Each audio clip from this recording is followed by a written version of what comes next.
Go. Hello. Good morning. Morning. Whoa. Good mornings. What's up? Can't see you. Hey, there we go. It's shuffle up. Everybody's good. Getting caffeinated. Thank you. Well, I'll scoot in. How you doing today, Tammy? You're the only one who's in full frame here. Is that anyone you need to see? Always in full frame. What's up? Granger, you made it, buddy. I did. I did. Love it. I texted him at like 7:40. Let's So do down your this. way. I saw that. I was like, I'm in traffic. I was just making sure. The whole water. I'm going to, okay. Thank All right. How's the lake fire? Pardon me? How's the lake fire? It is unfortunate. Yeah, you saw that? Jason was telling me about it. Yeah. So we have a new piece of land that we've started to cut down some brush and some of the trees just for ourselves. We're building our lake house. Like we already have a cottage, and now we're gonna be building a lake house in the near future. And my wife and I were out fishing on the weekend, and then we turned the boat around, and all of a sudden we just see this massive plume of smoke nowhere near our property. But it was like it was close enough where we are, like, and the lake it's gargantuan. I mean, our lake goes from province of Manitoba to Ontario, and it actually goes into Minnesota. So it's yeah, it's Lake of the Woods. If you look it up, I mean, it's not like Lake Superior, but it's huge. Anyways, we made our way towards, it was nowhere near the closest, town. I mean, it was on a cottage property, and the winds had picked up, and we by the time that we showed up, one cottage was already completely gone. Oh, man. And we literally watched the fire. Like, there was nothing we could do. We watched the fire jump from the cottage to trees to another cottage, like, I'd say like, half a kilometer away, and then another cottage. It was devastating. Anyways, the volunteer fire department showed up with a pumper boat, and they were able to contain it, but 2 cottages were completely trashed. I mean, there was easily, I would say easily like, $3 million worth of damage. Oh, man. Yeah. Wow. Yeah. And I mean, it's unfortunate, but nobody got hurt. So that's the good thing. Nobody got hurt, but it was pretty bad. Man. Life goes on. Just put out your fires, man. I mean, it's just so simple. Yeah. And it just goes to show you the power of Mother Nature. I mean, it really does. I mean, if she wants to hurt you, She will. That's true. That's true. damn right. We're about to have a hurricane, maybe. Allegedly, supposedly. When? Like this week. Why don't I know anything? Yeah. Well, I said, Yeah. what if a hurricane comes? You said, well, it's supposed to be raining. I don't know, that means a hurricane's coming. Well, yeah, hurricane. But there's been hurricanes coming all year, nothing's happened. Hurricane like sales. Hurricane So since we last talked, I'd like to hear from everybody, it's kind of a warm up that I usually do in the SOS dojo. I get everybody who's on the Zoom call just to share a quick win. You want to be able to create the culture of progress. And one of the things that I'm a big believer in is celebrate all wins, whether it's a personal victory or it's a business victory. Since our, like, the last couple of days, we have small wins every day. And sometimes it's a big win. It could be a sale. It could be, a new contact, whatever. So what's a win that each and every one of us has had in the last couple of days since we talked? We'll start off with Nick. Go ahead, man. Personal or business? Come on, man. Doesn't matter. Sold the bike yesterday. Yeah, we did sell a bike yesterday. There you go. There's a win. Talk about it, because Good I job. heard you did a good job.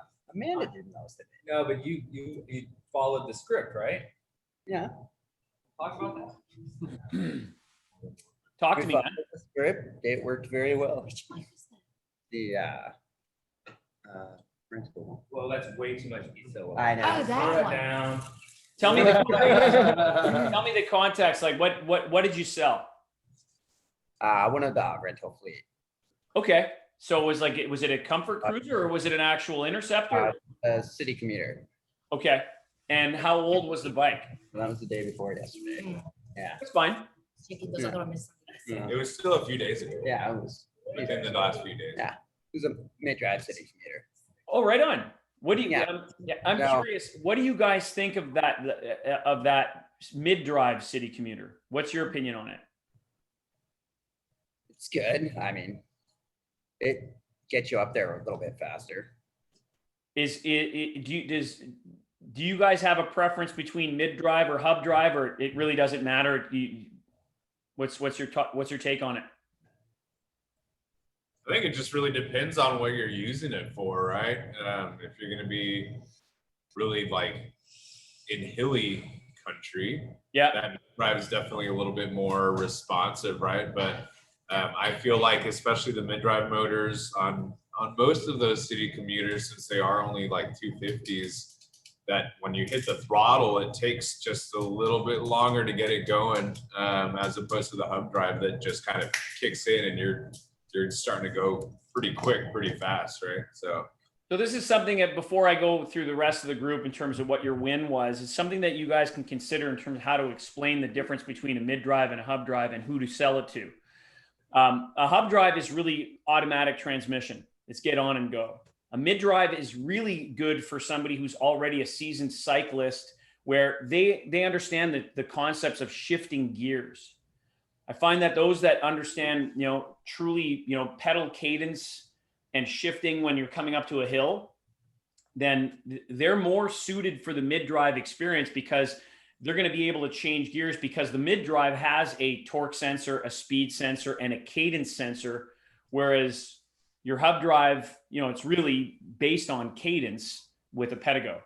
So again, like if you're manual transmission, you're used to shifting gears in your car with a stick, then consider pointing people towards the mid-drive if they understand the concept of shifting gears. And I don't know about you guys, but in most Pedego stores, this is why I tell people start them off. You go first and you adjust the gears from 7 down to 3.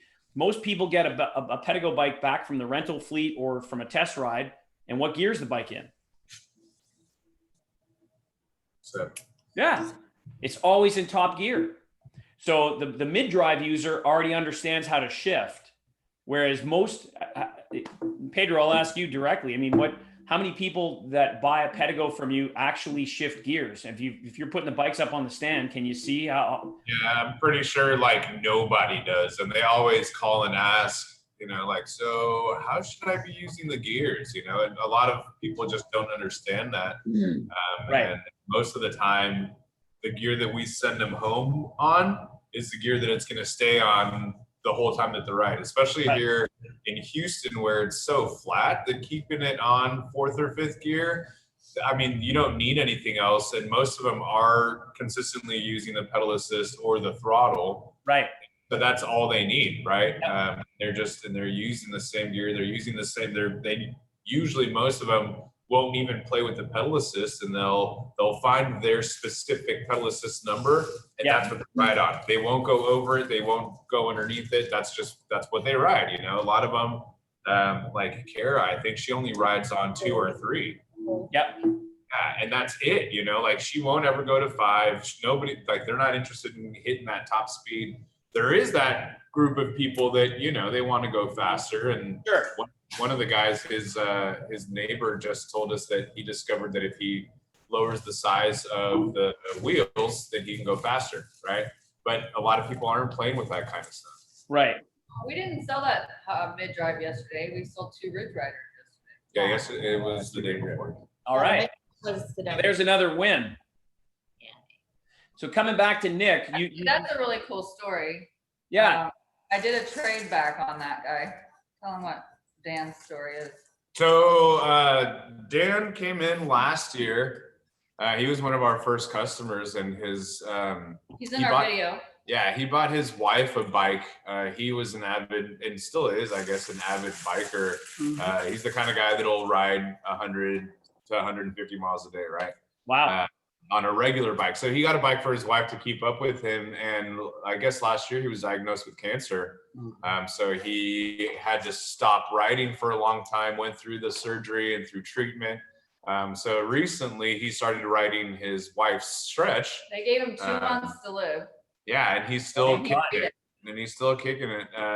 So he's been riding his wife's stretch with the pedal assist, but he came in because he's only getting 35 miles off of the battery, and he said that's too little for me.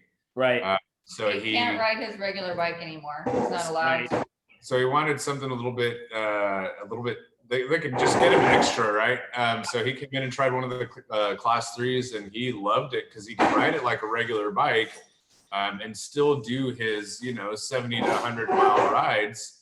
And I mean, he'll ride from out here in Fulshire all the way to downtown, which is at least a 30 to 40-minute drive. And he's riding out there. So he needed that extra kind of boost to get him down there. But then once he gets downtown, he just rides it like a regular bike. That's great. He wanted one for his wife so that she could keep up with him. So he ended up taking 2 class 3s home. One of them I have to convert still. I just downloaded the program. So we'll be doing that this weekend. When did the class 3s become available to you guys? Just recently, right? Like just a couple of months ago? Or 2 months ago. Yeah. And so what is the Ridge Rider in a class 3? What does it sell for? Same price? $39.95. Yeah. It's the same. That's awesome. And are you finding that there's more of a demand for a class 3 bike now that you have it? Yes. Yeah. I ordered 4 and they're gone.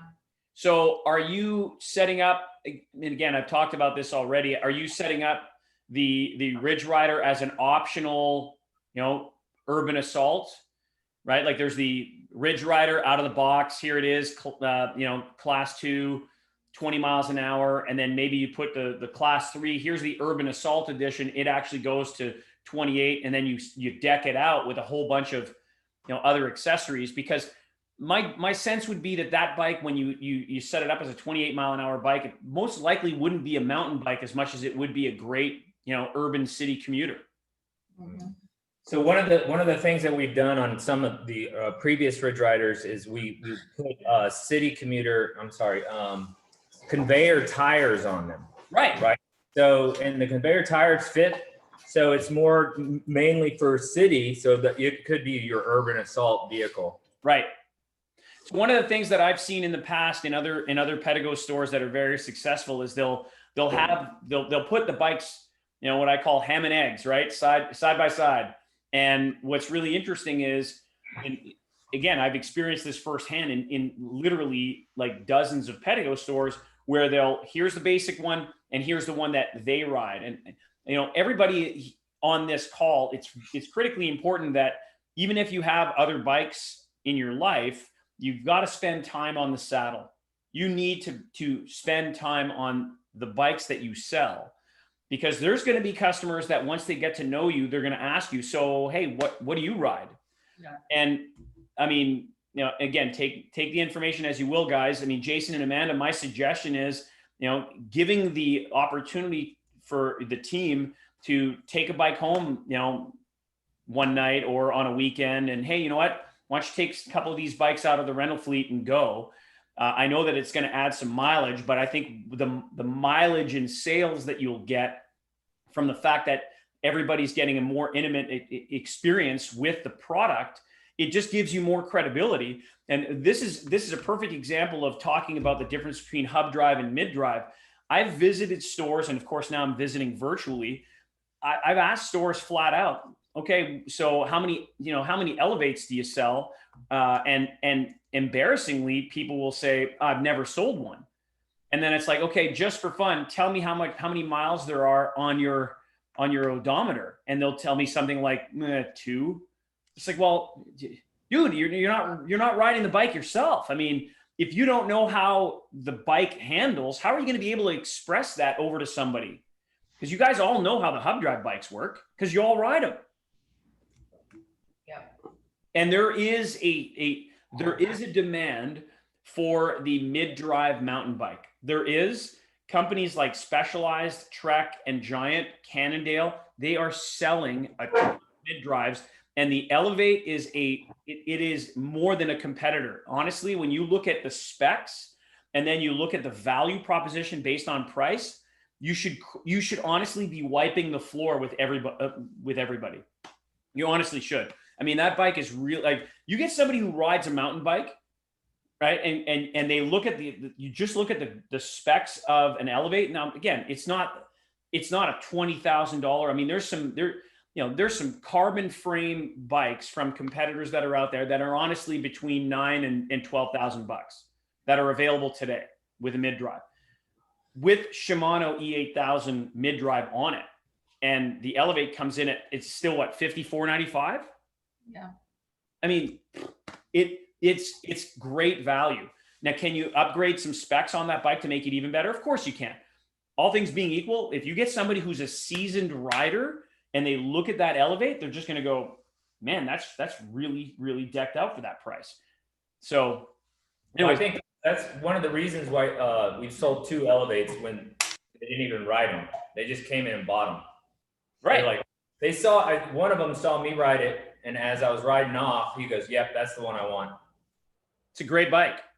It's a great bike. And again, you may not necessarily have the terrain near you right there in the store that is applicable to that bike. However, just to go out and ride it and get used to because the difference with the Elevate, especially with the Shimano system, is you're not touching a button to shift, to change the assist mode. You're shifting.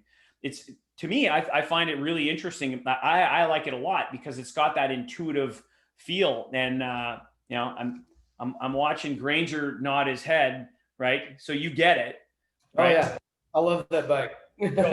So in this group, I think what's going to be important is for this is where tagging off as a sales team, and that's the whole beauty of a sales team.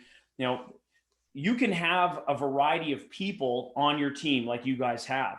And so let's just say, and I'm just going to, use the example, Nick, you're dealing with a client who comes in and again, I'm just using this as an example, and they start talking to you about, mountain biking and the benefits of what they've done and the experiences that they've had. And you may not be as well versed in the mountain bike scene as, let's say, Granger is. So this is where we have to drop our ego. This is a huge sales lesson. You got to drop your ego and just go, okay, this is part of the whole. This is all about Pedego Houston. It's about the customer. It's not about me. And I'll tell you what, this is a really tough lesson because I myself, in my youth, when I had my fitness store and I was in my early 20s, just because I was the owner, blah, blah, blah. And you know what? I had people coming in and here's the truth. I might have known more about the product than my staff did, but there are times where, for whatever the reason, somebody just might not like my face or they might not like my energy. And I've got to drop my ego and go, hey, you know what? I'm going to get somebody who's really a better fit for you, knowing this product better than me. And this is where the drop the ego thing comes in. It's not just about the aspect of knowing the product. It's also just picking up the vibe. And I think everybody can admit this. I know I can. There are times where, you know what, there's just people that for whatever the reason, They don't want to go, like, or sometimes they don't like the personality or whatever it might be. I can't ride the Elevate. I'm too short. there you go. Somebody else who has ridden it can talk about it way better than I can. And so thanks, Amanda. And that's exactly it. I mean, it also gives you the ability to build trust with that prospect, because to be able to say, hey, you know what, I'm going to go get somebody who's better suited and I want to introduce you to them. And it's like, this is Jay, we call him Granger. So, hey, Granger, here's the deal, man. This particular customer, and we may have already qualified them by asking them, who's it for? Who else is going to use it? How are you going to use it? Where are you going to ride it? How long is your typical ride going to be? And so we tell Jay, so here's the deal. This bike is for this gentleman. This is, whatever. This is Bob. And Bob's planning on riding. And I go over all the details. And Bob also has a bad knee injury. So Jay, take over from here. And I can just step back and watch and just provide feedback, but ultimately, or just get the hell out of the way. And what typically will happen at that point is they don't feel sold anymore. They really, the client will then feel taken care of. And again, I don't know how you're all remunerated, if it's on commission or if it's a straight, like, how does that work for you guys? They're working for free. Everybody's different. I love it. That's great. It's just a passion. Everybody's different, but Nick and Tammy's already moved into salary plus Okay. bike commission. Yep. And Nick will when his trial period is over. Okay. So, I mean, ultimately, it to me, the more bikes we sell, the more bikes we will sell. We want to be able to, produce more revenue for the business. It's imperative that we all play as a team, and I know it's the cliche, there is no I in team, and that it's true. So you gotta, bring in other people to play. Anyways, I want to go back quickly around the room. Tammy, what's a win that you've had in the last couple of days, personal or business wise? I fasted for 22 hours. You fasted? You fasted for how long? 22 hours. That's great. What You're only doing 20. was your goal? Do you do a monthly fast for one day or is this something new? It's something new. Good for you. That helps build mental calluses. That's tough. That gets you out of your comfort zone. Good job. I like that. How about you, Pedro? What's a win that you've had in the last couple of days? I think that sale with Dan yesterday was pretty awesome, and seeing him pretty excited to ride again. That's great. I'm heading out again today to go do some stuff for people out towards the Austin area, so that's pretty exciting to see people happy out there too. Is your intent with Daniel? Did you end up doing a video testimonial with him just by chance? Amanda's going to. I He's asked coming him- back. He said he didn't want to do it with his work shirt on, That's good. but he will do it with me when he comes to get the other bike. Right on. Right on. All right, Granger, win in the last couple of days, personal or business? Personal. I finally got a proud owner of a leader, so it finally came in the mail. I had to buy an American bike from Taiwan, so it's weird. It was the last one left. Congratulations. Thank you. That's awesome. How about you, Amanda? What's a win for you in the last couple of days? I tested negative for COVID. Woo! Hey, that's great. We're going to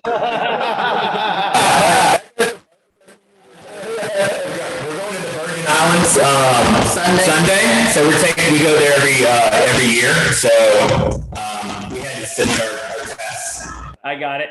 So, I have not been working out for a very long time. A lot of it due to my injury, but this week I've walked twice for at least 3 miles. All right. Good for you. And you feel good? Yeah, feel good. And Jason, what was your win, buddy? I successfully negotiated a long story short here. Okay. Per our new store location, it was spec'd out to have allow us to have a gas HVAC, which was already on site on the roof, and then the landlord or the leasing company came back and said that's only for restaurants. And so I said, well, that's fine.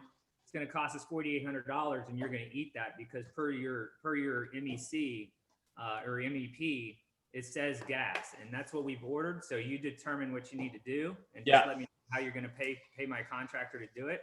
And they stood down and said, "Yeah, we'll make an exception for your gas." So Good. that not only gives us gas is cheaper than electric, so that's good for the long run. But I was going to use it for a negotiation leverage on something else if they weren't going to just allow that. So That's that was a good win. Good for you. I learned the concept, and I know it might sound cheesy, but celebrating all wins and when you want to build a culture of positive energy, and you guys already have that within your group, which is outstanding. I'm a big believer in building on that momentum.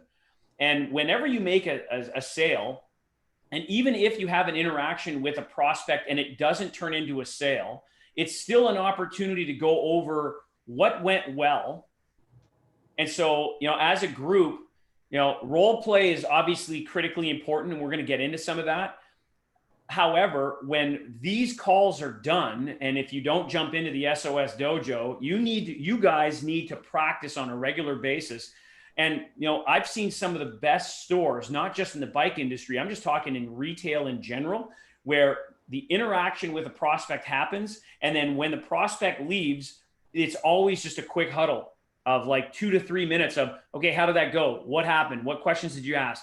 And hey, I overheard, and I just want to give you a quick course correction, because the culture of progress, right? Because right now you guys have this script and you can edit the script the way that you want. Like I just finished up with Pedego Naples yesterday, and they took the script and they switched it around a little bit. They don't do a mini spin. The way that they do it is they ask all of the questions first, and they just get somebody out on a ride, and they purposefully do it that way. And I'm okay with that. I mean, again, take the information like spare ribs, keep the meat, throw away the bone, do it the way that you want. Once you have your system in place, then you can actually repeat the system. But the only way that you're going to make sure that the system is repeatable is to huddle up together as a group and go, okay, how did that last call go? Or how did that last conversation go with this particular prospect? So are you guys currently doing that after somebody leaves, or is it just like, hey, it's just a maelstrom and it's chaos? We always get together and we discuss it. When we dealing with people together, Yeah. we always talk about it afterwards. And you, when you're there. I think it's critically important. I've watched some of the veteran stores out there. Again, even in the bike industry, like right now, using an example of a store that people don't like at all. You guys are probably, Jason and Mando, you're probably familiar with Crazy Lenny's electric bikes.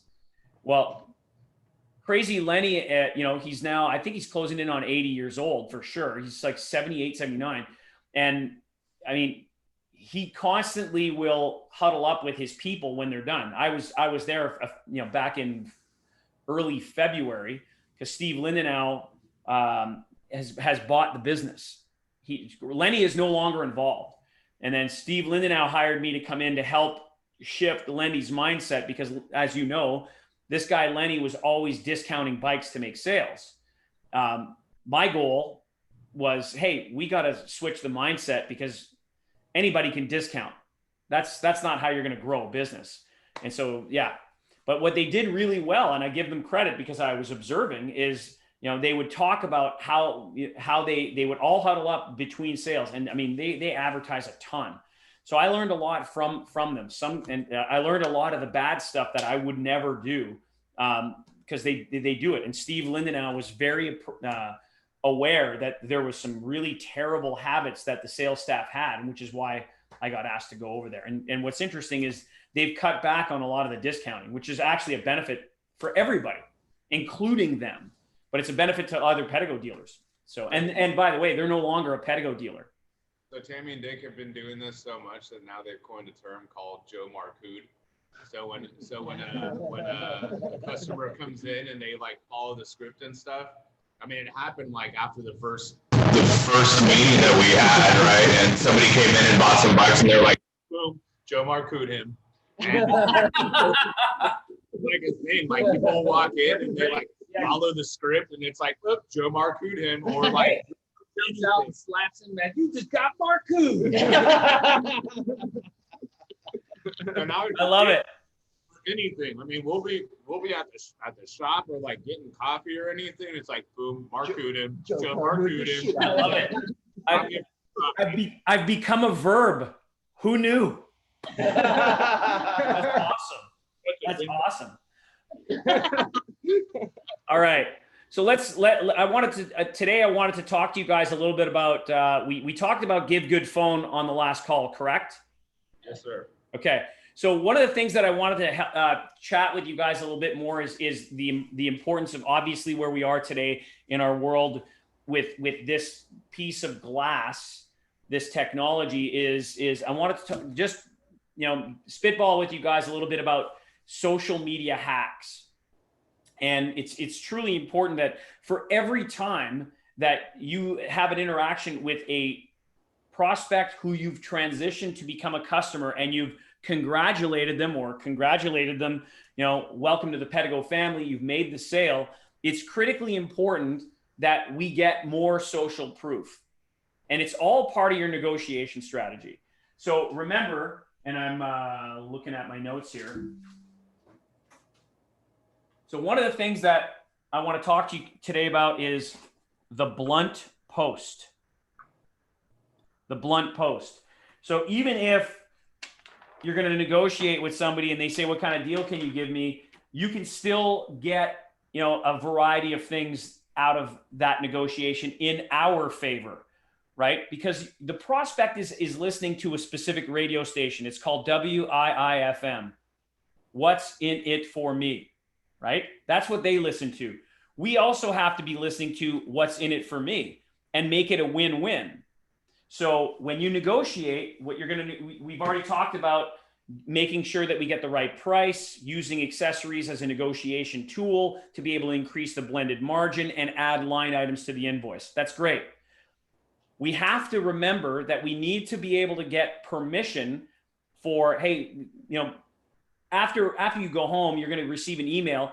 And I'd like to make sure that when you get that email, that you give us a 5-star Google review. You have to make sure that you get that 5-star Google review. You're already using Lead Cycles, so Lead Cycles is going to prompt them to just click on the 5th star. I want to encourage you that you ask that question to the client. Can you please give us a 5-star Google review? The other thing is you can negotiate, hey, can I get a written testimonial from you? Written testimonials are great because that's part of your posting process. It's social proof. Of course, video over photos rock. If you do a video with somebody, you can obviously turn any part of a video into a still image and you've got photos. So that's great. Turn a video into, so video testimonial and then the video referral, 2 different things, right? But you're going to post both. Does everybody get that? Like the idea of, hey, who do you know who? 5 words, who do you know who? And then you do that video specific to those people and you post it anyways. And so, hey, this video is going out to Pedro and Amanda. This is Joe over at Pedego Houston Heights. I just want to invite you to come over because Tammy here just bought a Pedego. Tammy, why did you buy it? Oh, because I love it. And it was so much fun and it's so great, blah, blah, blah. Well, great. Well, hey, Pedro and Amanda, bring this video in. We'd love to see you. And with this video, we're going to give you an hour rental absolutely free. It's worth $25 or whatever your $30, whatever your cost is. And you're providing a reason to get more butts on bikes. When you do that, you take that video and you send it over to Tammy's phone. Tammy sends it to her friends, in this case, the example of Pedro and Amanda, directly. And again, I asked this question before. What is the open rate of a text from a friend? It's 100%. You still take that video that is directed to Pedro and Amanda and you post it to YouTube and you post it to all of your social media. So bear with me, guys. So this is your wheel. Are you currently, I asked this before, did you guys start a YouTube channel yet? Yes. Excellent. Are you guys currently set up on all of these channels? Yes. Awesome. So I know Jason, at least a week to a week and a half ago, you asked who's doing your social media. Have you picked up somebody to do it for you? We got some bids back, but no, we haven't picked it up. I just subscribed to the Hoots suite. Yeah. And have been doing it now, putting it on our phones, and I'm gonna go through a little training on it to how you can just post multiple platforms in one go. Right on. Yeah, I'm using Social Powerhouse, but I mean it's the same idea. I mean and quite honestly, you can get a virtual assistant to start doing your posts for you, so you don't have to spend the time doing it. The thing that we set up is a shared iCloud drive. It's called Social. We also created social at pedagohouston.com. Nice. So you can have a path that you can just send any videos or images into that, where somebody can pick them up and We have set it broadcast. up, but Jason needs to show everybody. I haven't showed anybody this yet, but it's just over the last few days that I set it up. So I just want to share with you guys the power, and I learned this recently in the last year from my coach, Craig Ballantyne, and this has generated for me $25,000 in revenue, and I've only got just over 500 followers on Instagram. That's it. Like I got nobody, not nobody, but I mean 520. I don't know, just over 500 followers, and I've generated a little over $25,000 worth of revenue because of a blunt post. So the question is, what's a blunt post? And this is the beauty of it. You create a post where you are specific in terms of your ask. See, social media, oftentimes people are posting and they're putting up a picture. Swipe culture. It's just a picture, or it's a video. And it's come by, or look at my stuff. And what we need to do is we need to build know, like, and trust. And so if you think of your posting like a sitcom, and this is what Craig taught me, you want to offer value. And like a 30-minute sitcom back on the days of people when people actually were watching television, about 22 to 23 minutes of that sitcom was content, and 7 to 8 minutes was commercials. People asking for the sale. That's essentially the formula that you would use in your social media posting. You'll give value, and then occasionally you'll make an offer. The thing about your offer, especially on social media, is you need to be specific. So say, for example, your customer, right? Your customer is that retired RV, 55-year-old, right? They're affluent, plenty of millionaires with health concerns. Well, you could say something to the effect of looking for, and be specific, looking for RV owners who are looking to have an adventure beyond their RV. Or you could say looking for 5 people who want to have a ride in Houston Heights, and be specific. Like I put out a blunt post, for example, where I'm being very specific. I'm saying looking for 5 nutrition coaches who want to double their sales in 30 minutes a week. Message me for details. And then so what happens is I get these direct messages, and then I start going on my direct message, and very quickly I say, let's set up a time. It's all about the micro close. So the micro close for me and for you is, let's get you on the calendar, right? That's the goal. I want to have interaction for sure, so they respond to my blunt post, and I'm being specific. Again, and I've seen some of the nutrition coaches, for example, that I've worked with. I've shown them this trick, and they'll say, for example, looking for women between the ages of 30 and 40 who want to lose 20 pounds in the next 4 months. Well, now it's so specific that if you're female between the ages of 30, 40, and you want to lose 20 pounds, that's boom. Yeah, Pedro's going, yeah. So Yeah, I'm gonna put one that says looking for a millionaire to adopt me. We have the largest population of millionaires, so Somebody's your bound to do odds it. are There you good. go. We'll fix your bike for $3 million. But you guys, you see the power? I mean, again, in my own experience, having been able to do blunt posting, especially since COVID hit, like people are spending more time than ever. And I don't know if you're aware of this. There's the amount of time that people are spending on the internet, and even spam has gone up by. I understand spam has gone up by like a drastic amount. And I think, Jason and Amanda, you guys could probably reiterate that. Is that your experience right now? Yes, 100%. Pardon me? Spam, yes, 100%. Even Yeah. more spam, even to the Pedego, my Pedego emails, Yeah. like that most people wouldn't even know exist. Right. I've I've had even my email address that a lot of dealers aren't getting my stuff because I've got links at the bottom of my signature. So I have to be careful with sending emails over to Pedego dealers, because sometimes the dealer doesn't get it because the spam filters have now been put on a higher alert. But the beauty of social media is, especially on Instagram, when you have a direct message, it goes through. There's no spam filter, right? So that's one of the benefits of Instagram right now. And the other place that people are completely ignoring is LinkedIn. LinkedIn has people with jobs or looking for jobs. They're not, they're the demographic that we talk to. You can be on behalf of a business on LinkedIn, or can. No, yeah, if you go out to LinkedIn and search for Pedego Houston, it's actually LinkedIn/IN/Pedego Houston. You got it. My first name is Hello. My last name is Fun. Thought.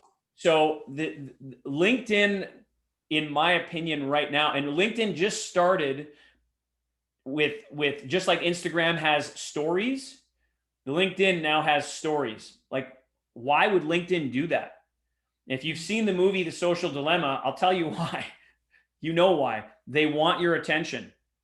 So as my coach would tell me, and I mean, I fully admit that, like, I'm fully addicted to this effing thing. And you got to use social media. You can't let social media use you. And it's critically important to create content, because if you're not creating content, all of these people, whether we like it or not, I mean, I know that there needs to be a social shift. The question is how. And you know what? That's the responsibility that we have right now in the context of building the empire that is Pedego Houston, is to be able to get people on bikes. Well, how am I going to do that? Get their attention and bluntly ask these specific people. So if you're going to make a blunt post, I'd like to do the exercise right now. Let's just create a blunt post in short words, because you don't want to make it too ready, because people aren't going to engage. So what would be a blunt post that would get somebody's attention to want to direct message you guys? I would say, we're looking for a team of people that would like to lose 15 pounds over the next 3 months. So why don't you say by riding bikes? Right. So how about putting it this way, Jason? So again, this is just ideas. You could say, are you over 50? ? Ready to lose weight while having fun? Direct message me for details. Yeah, I like it. So, what we want to do is we want to be able to get engagement. And by using the blunt post, I kid you not, like, if a guy with just under, at the time when I started doing the social media, the social selling system that Craig suggested, it's unbelievable. And my client base is truly on LinkedIn. Like, that's really where my target audience is. However, it was Instagram that ended up getting me most of my business. But I repurposed the one piece of content to all. So it doesn't matter where it's coming from. As long as I start engaging with whoever's and I'm telling them, are you looking, I'm looking for this, direct DM me for details, or DM me now, right? Because we talked about the magic words of imagine, now imagine, right? Putting those combinations of getting people to, think about it. The blunt post is a great way of doing it. And the other thing that you want to do, guys, is you want to see what's working. Like, do an audit of your social media. If you're getting zero engagement, don't post that again. But if you're getting a reasonable amount of engagement, repurpose it and reuse it. Because the truth is, anything that you posted over 90 days ago, people forgot. Especially when you're going like people are sitting on TikTok for an hour at a time, and you've got so many other platforms. Like, this is the crazy shit that I've seen with people, okay? They get to work, they get to their store, they unlock the door, and then they're working. And the first thing they do, they check email. And then, well, seeing that I've checked email, I might as well go check Facebook. I might as well go check Instagram. I got me to a video and I'm on YouTube. And then all of a sudden it's an hour, right? Oh, I better check my email again. And they go into this vicious circle, this stupid loop. And it's suddenly 3 hours later. It's like, holy crap, I got stuff to do. And until a customer walks in, which is the urgent quadrant, they're just pissing around and they're wasting their freaking time. That's not work. So to me, email gets checked 3 times a day. First thing in the morning, shut it off after. Get to work. then turn your email back on. If anything's urgent, they're going to freaking call you. Otherwise, you guys know it. I know that I've been there. I've still been there. I get caught up in it. I get sucked into the freaking email, and all I'm doing is I'm not working. I'm not getting the non-urgent and important stuff done. I'm just getting sucked into the vortex. So if you guys made a rule for yourself where it's like, okay, I'm checking email 3 times a day. First thing in the morning before we open, and I'm checking it, midday, and I'm giving myself whatever 20 minutes, and then I'm before I leave, and then you shut it off. That is freeing. There's no way that email should take you 2 hours of your day. There's no way. Either that, if that's the case, then you have to start telling people no need to reply. NNTR, no need to reply. I don't need to see thank you for when, come on. You got to set the boundaries, guys. Anyways, so social media hacks, I just want to tell you about the blunt post because it works. And I'd love for you guys to start looking at LinkedIn as an option. I think it's way more powerful than people realize. So what are you guys doing outside of the store for networking right now? I know with COVID, it's a little bit challenging, but are you guys doing anything as far as the Rotary, Chamber of Commerce, BNI, anything of that nature? We are part of the chamber. Okay. I'm not very good about doing the networking events lately. We are working with Cross Creek for that tour thing all month. Yep. I'm voting for some restaurants nearby and trying to get creative with a brand new restaurant that just opened down the way. Right. I heard about that last call. That's cool. So one of the things that we're talking with as well, we have a friend that is in the events business that has been hit hard in Houston. So we're talking about potentially doing getting another trailer and just focusing a team on going around to do golf events and other public events. It's going to be like a mobile sales unit, right? Right. And yeah. We've got 2 people lined up for that. One is he's a head, he knows all the people in the golf area. It's much like Jason, Yep. And we're kind of formulating it off of Paul or Jason. I can't remember which one has that mobile golf. I think it's Brian in La Quinta. Yeah. And so I got all the specs on that, and then we've got 2 people that are lined up to kind of take ownership and do that pretty much full time. Events every. I mean, again, when I look back at your numbers right now, your target for West Houston is 1.1 million, and Houston Heights is 1.5. Right? You've got sales, service, rental, accessories, and tours. So you're also looking at doing networking in that process. You could, in your opinion, is the networking like you're doing at, let's say, golf? And golf tournaments are really, really popular. Boat tours are boat shows, RV shows are also really popular. Name capture is going to be a critical component for you in these things.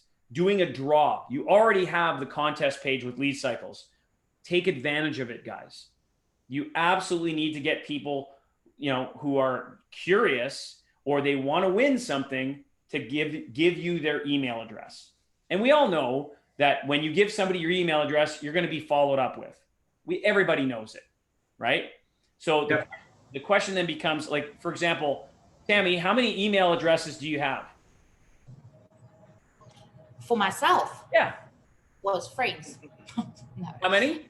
I think I've got about 3. Right. Pedro, how many do you have? 2. Okay. Nick? Probably about 6. Right. He's catfishing people. That's all right. I'm joking. Great. How many? I've got a couple. A couple? Yeah. Jason and Amanda, I'm curious about you guys. How many do you have, Amanda? How many do you have? 7. Yeah. I've got 2, 3, 4, at least 15. Oh, wow. So it just gives you an idea. I've got 6, and then when you count. Let me just show you something. If we count Do all you of see all of the Pedego ones. the unread? God, man. Oh my God. How many is it? 3, 5, 6, 7. I have 7. 16,000 unread emails. Wow. Yeah. Dude. One of the things that I highly recommend is turn off all notifications on. He's got 41,000 unread Yeah, emails. well, we need to turn off all Well, of the reason why is that I have, I've got I've got an email that I always use when I sign up for shit that I know is just gonna get Of jumped. course. Yep, I have my shit one. I get all those emails from But- Donald Trump. The thing is that, this is, again, it comes back to how are we going to strategically get people's attention?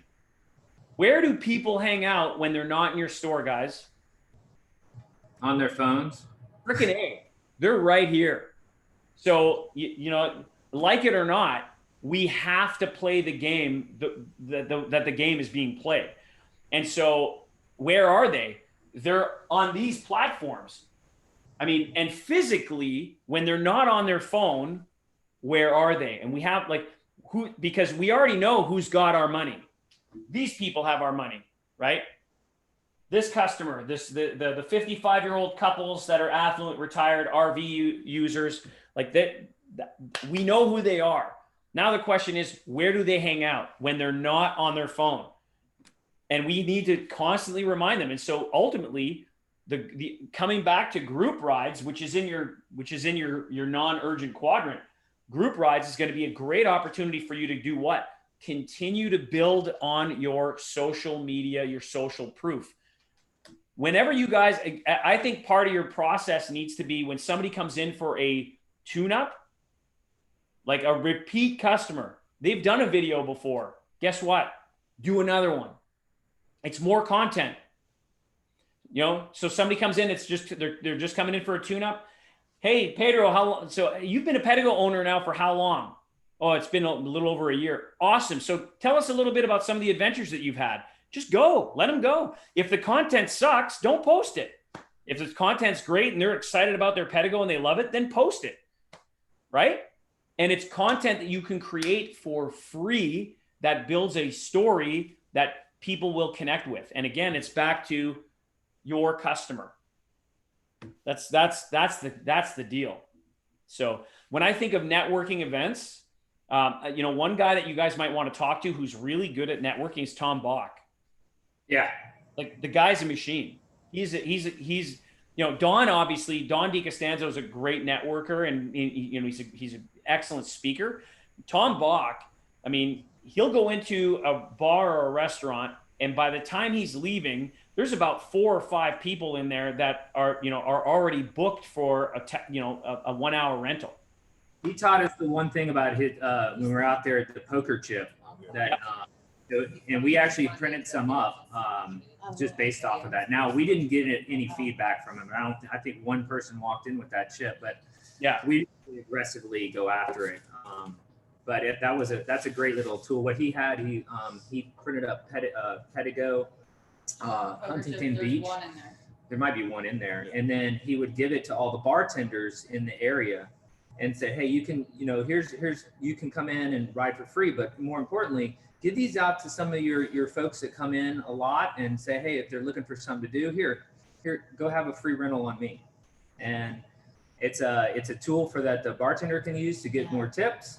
And then it drives people into ours. So we should probably pick that back up. Everybody on this call right now needs to have free rental cards in hand at all times, especially when you're not in the store. The goal is butts on bikes.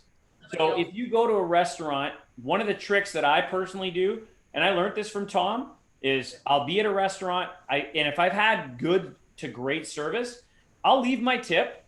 And then I'll let the server know, by the way, hey, listen, I've added a 1 hour rental. What's the value of a 1 hour rental? 25. 25.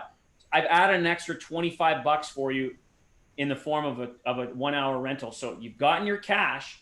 I'm also getting it. You got to come in and check us out. And they do. It's $25. They do. And servers, people that are in restaurants, bartenders, are people that talk to people. And if they have a great experience, you start getting this cross-pollination that, I mean, again, picked it up from Tom Bach. I highly recommend looking at it from that perspective. So every one of the staff members, in my opinion, You guys should have at least half a dozen of the free rental cards with you at all times. If you go out for a bite to eat somewhere, give it to somebody. It's a game changer. It costs you, you know what, a rental? Butts on bikes. Agree. All right. Excellent. So we talked about congratulating your client when they make the deal, right? So when Mr. or Miss, and usually it's Mr. Customer. I mean, in my experience, women don't have the grinding gene where they want to like get you down on price like a guy will. Nonetheless, I mean that can be Magma. We had to fire. You haven't met Magma. We'll send her your way. Magda. Magma. Don't get me wrong. I mean, there's, you know, again, we come back to what kind of deal can you give me, right? And when you've negotiated the deal and you say, hey, congratulations, welcome to the Pedego family. Like if you're shaking hands, which I know right now with COVID, it's, you know, kind of a challenge. But the way I would do it is I'm shaking your hand. I'm like, hey, congratulations. Now, before we're done, I have a few things that I need to, you know, from you. And again, these are what's the list? 5-star Google review, written testimonial, video testimonial. Who do you know who? Minimum of 2 people that I can send a video to. So you do 2 videos and you post them all. And the last thing is permission to post. 5-star Google review, written testimonial, video testimonial.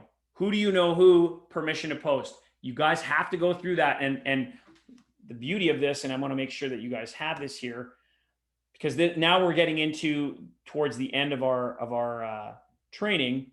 Doesn't matter if you give verbal permission to post, right? Because I just asked them verbally.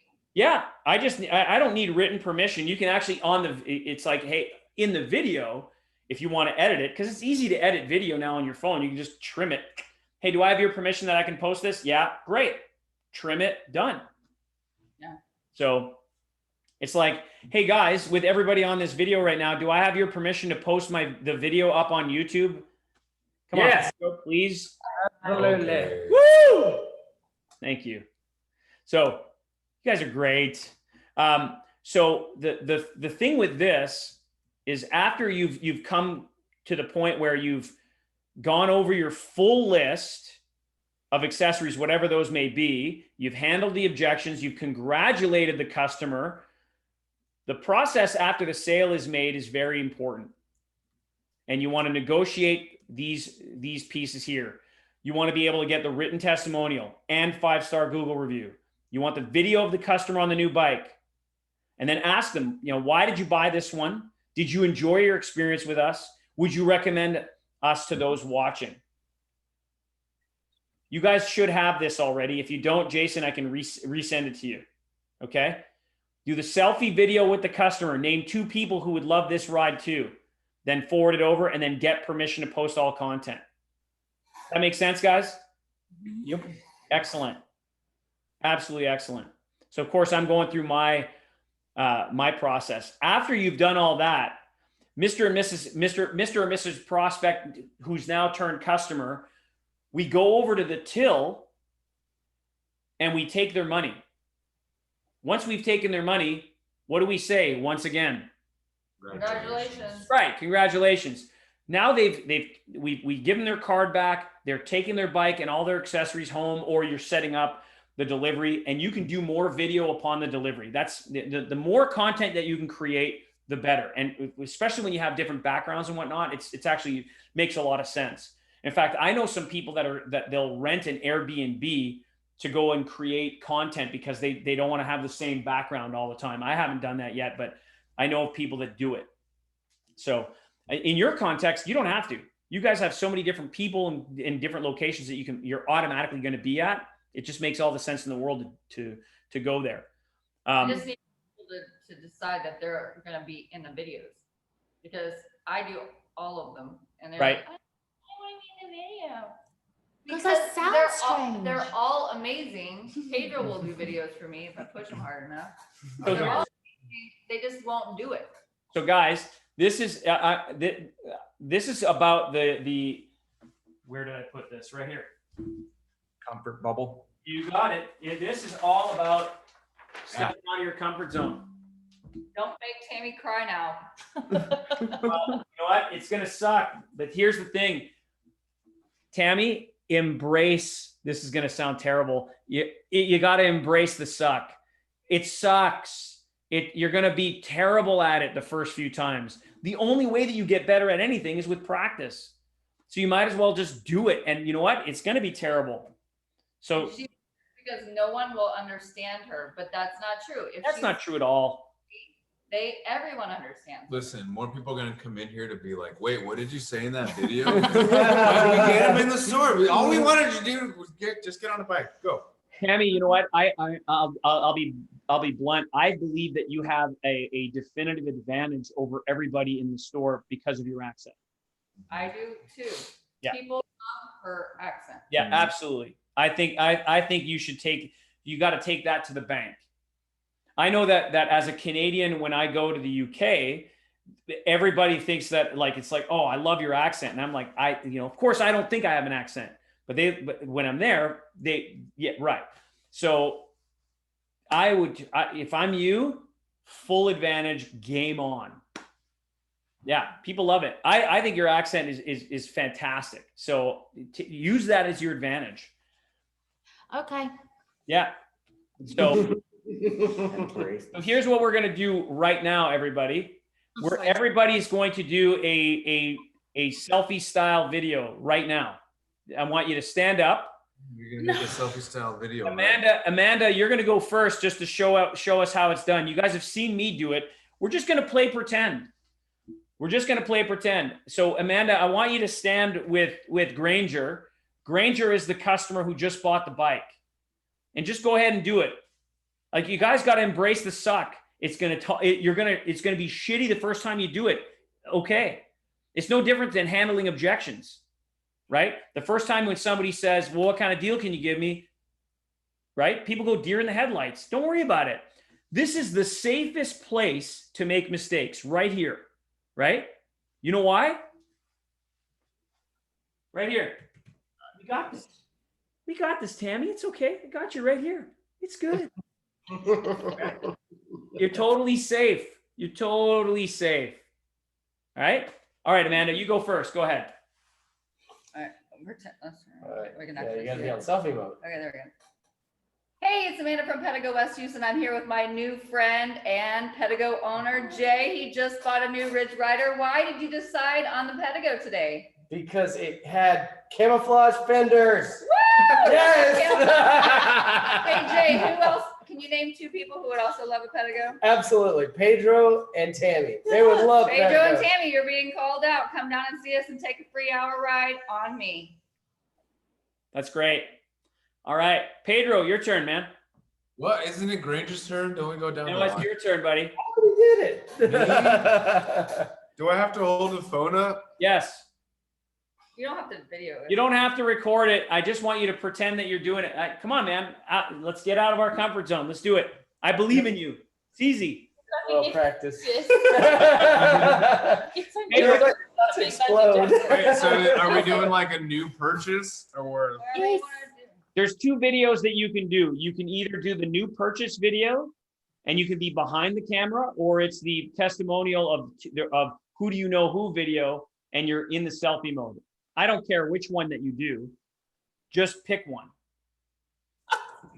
Dang it. What's the choices? Do you want the script?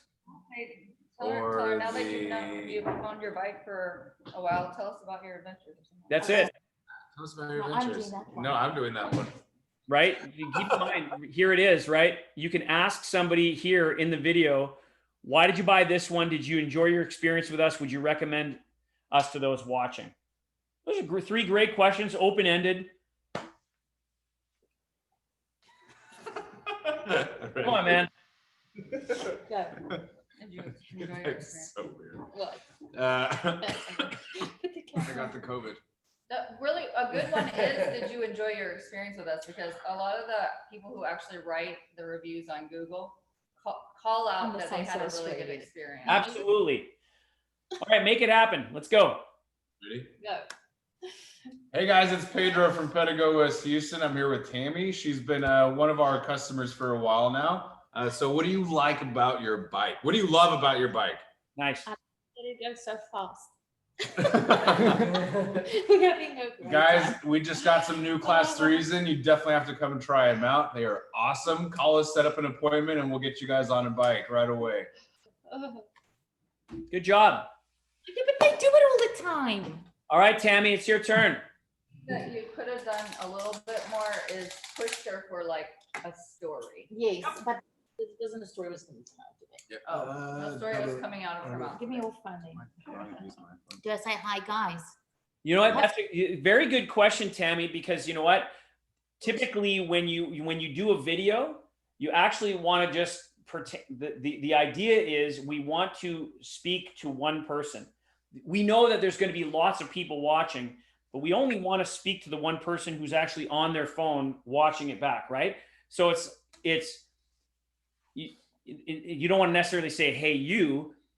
However, you can say, hi, it's Tammy from Pedego, and I wanted to share with you a great story. This is, and then introduce your new customer. When you do make it one-on-one, and again, a lot of us, I learned this from my coach Craig as well. We'll hear people go, hey guys, well now it's not personal. Again, I'm going into the subconscious, right? Neurolinguistic programming. So if I'm saying, hey, are you interested in getting onto an electric bike and having a ton of fun? Let me introduce you to somebody who just purchased one. And now I'm talking to you specifically, right? So, and notice that I asked a question to hook your mind at the beginning of the video, right? So you can say whatever you want, but make my suggestion is make it to one person only. Give it a shot, Tammy. You got this. Let's go. I feel like I'm going bungee jumping. I'm getting a panic attack. Okay. We're right here. You got it. He's got you, Tammy. Don't look. Okay. Nobody look. Okay. So we don't say guys, yes. Good morning. This is Tammy from Pedego, West Houston, and I'm with Nick today, who saved up for 6 months to buy his new Ridge Rider Class 3. Nick, tell us what you think about it. It's awesome. Did you enjoy your experience with us? It was amazing. What was your favorite part? That's all right. What did you say more? It was your accent. I It was my knew favorite it. part. Come join us at Pedego, West Houston, and come get yourself a Ridge Rider 3. Anybody can afford it. That's great. That's great. Perfect. Tammy, you know what? Just yesterday in one of my dojo classes, we were practicing for a group of people who are going to be doing public speaking, right? Public speaking for a lot of people, they would rather die than speak in front of a large group. Now, of course, public speaking is taking on a different flavor right now due to COVID. There's no live events with actual people on stage, but events like this are happening. And so, I get asked to go onto a podcast or join a mastermind and speak to a group of 50, 60 people. And even though I'm alone in this room, it can be nerve-wracking. And so what we were practicing yesterday is, what's the worst case scenario? And ask yourself that question. What would be the worst case scenario while you're speaking to one person doing a testimonial video? Like, what's the worst case scenario? No, the worst case scenario is that people watch the video and they go, oh my gosh, who's that tool? You don't have to. And what did she say? Okay. So, Tammy, I will tell you what, and that's I appreciate you sharing that, because here's the reality. There's always going to be haters. There's always going to be haters, but the amount of hate that exists out there in comparison to the amount of love that people will have for you is, it's easy for us. And I think everybody that's been selling Pedego electric bikes now for over a year, we tend to remember those asshole customers when you have already hundreds, if not, hundreds and hundreds of great people, but it's the big a-hole who takes up all of your time, or they're the grinder that we remember. And the truth of the matter is, there are so many people that love you guys, and that's where we need to put the focus on. I mean, I'll tell you what, believe it or not, there's a couple of Pedego stores out there who want to have nothing to do with me. If I let that get in the way of my performance in terms of working with Pedego stores, I would never get any work. Right. And truly, Tammy, there's a couple of stores that literally they hate my guts, and I don't know why. I will tell you the one of the funniest things the post that I saw last year was, I forget her name. She goes, absolutely do not hire Joe Marcoux. And that was the post I remember on Facebook. Yes. On the site. Yeah. And I was like, oh shit, what happened there? And like, And she said, unless you really want to double your sales. Oh. Yeah, when I saw that post too, I literally shit my pants. I was like, oh my God. But yeah, and that was Caroline from Pedego Dunedin, which unfortunately they're no longer in business because they had this massive fire and they had no insurance, and the store they couldn't bounce back. It's really sad. So yeah, she's a sweetheart. She just had her birthday a couple of days ago. I miss Caroline. She was awesome. She was awesome. You could say the wrong name, or like I stumbled over a word and it sounded like I said fat one time. Yeah. Or you could talk with your mouth. It sounded like I said fat. It happens. Yeah, she said, it sounded like she said, my new fat friend. And the lady was a little weight, but she didn't say fat. I think she I said. just stumbled and it. And you know what? The worst case scenario for some of these people yesterday was, and this is what we practiced, is they're going through their speech, and then randomly, I would say, you don't know what you're talking about. Like, imagine being on stage and having somebody from the audience literally interrupt you and say, you don't know what you're talking about. How do you think that's going to make you feel? And then how do you handle it? Right. But this is what we practiced in the dojo. Right. And I'll tell you what you say. It's, hey, you know what? Thanks for letting me know how you feel. Clearly, I said something that you don't agree with. Can I ask you what that is? And you just deal with it. And then if somebody's just going to start chirping with you from the stage, the answer is, hey, tell you what, I'm going to continue on with my agenda because everybody else here, their time is very valuable. So is yours. So is mine. I'm going to meet with you right after we're done. And then you just keep going. And that takes practice. I mean, it sounds like I, said this before because I have. And so, Nick, your turn, man. Let's make it happen. Nick's taking people on. Ready? Okay. We're doing video. Pretend. Yep. Hey, it's Nick from Pedego, West Houston. I'm here with Tammy, who just bought herself a new Ridge Rider. Tammy, why did you choose this one? Because it was the perfect fit for me, and it was She fun. thought it was awesome. Yes, it was awesome. So what would you say was the best part about your experience today? It was the personal customer service from Nick. If you could recommend Pedego, West Houston to anyone out there, who would it be? It would be Pedro and Granger and Amanda and Jason.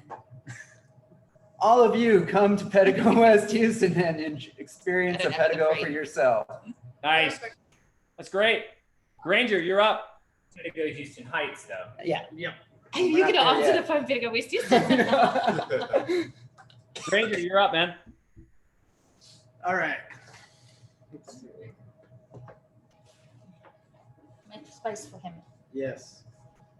You gotta get over here, yeah. Just turn it. Thank you. All right. Hey, it's Granger here with Pedro at Pedego Heights. He just bought himself a brand new Platinum Interceptor. Tell everybody why you bought it. It's just an awesome bike and so much fun to ride. If you had two people to recommend, who would you recommend to get one? John and Sally, you got to come try these. All right, John and Sally, you got to come check it out. Not that challenging, guys. You can all do it. Jason, you're last, man. Last but not least, let's make it happen. All right. Do it. Hey, it's Jason here at Pedego, West Houston. I'm standing here with our new best friend, Granger. He just bought himself an Elevate. And man, let me tell you, I'll just let him tell you. Hold on. Why did you buy this bike? Tell me about your experience. It came with a free sticker. See, free stickers. And people look past stickers nowadays. Stickers are one of the most important value-add services that we have here at Pedego, Houston Heights, West Houston Heights. So you know a couple people that love this bike? Absolutely. Who are they? Tammy and Tammy. Tammy and Tammy. They're both spelled differently. I They assume. are. One's You've I been E, called one's a out. Y. I'm going to do something on behalf of Pedego West Houston. I'm going to say, if you come in, show this video, you're going to get an hour free rental on us and Granger. That's right. See you soon. Nicely done. That's great. So guys, this has to be this absolutely has to be part of your process. The stores that are doing this, and I know it's out of your comfort zone. The stores that are doing this are getting more leads at zero cost because they're putting it up to social media. If you want to get more traffic, more sales, this is part of your strategy. This has to be part of your strategy. And I can tell you firsthand that it works.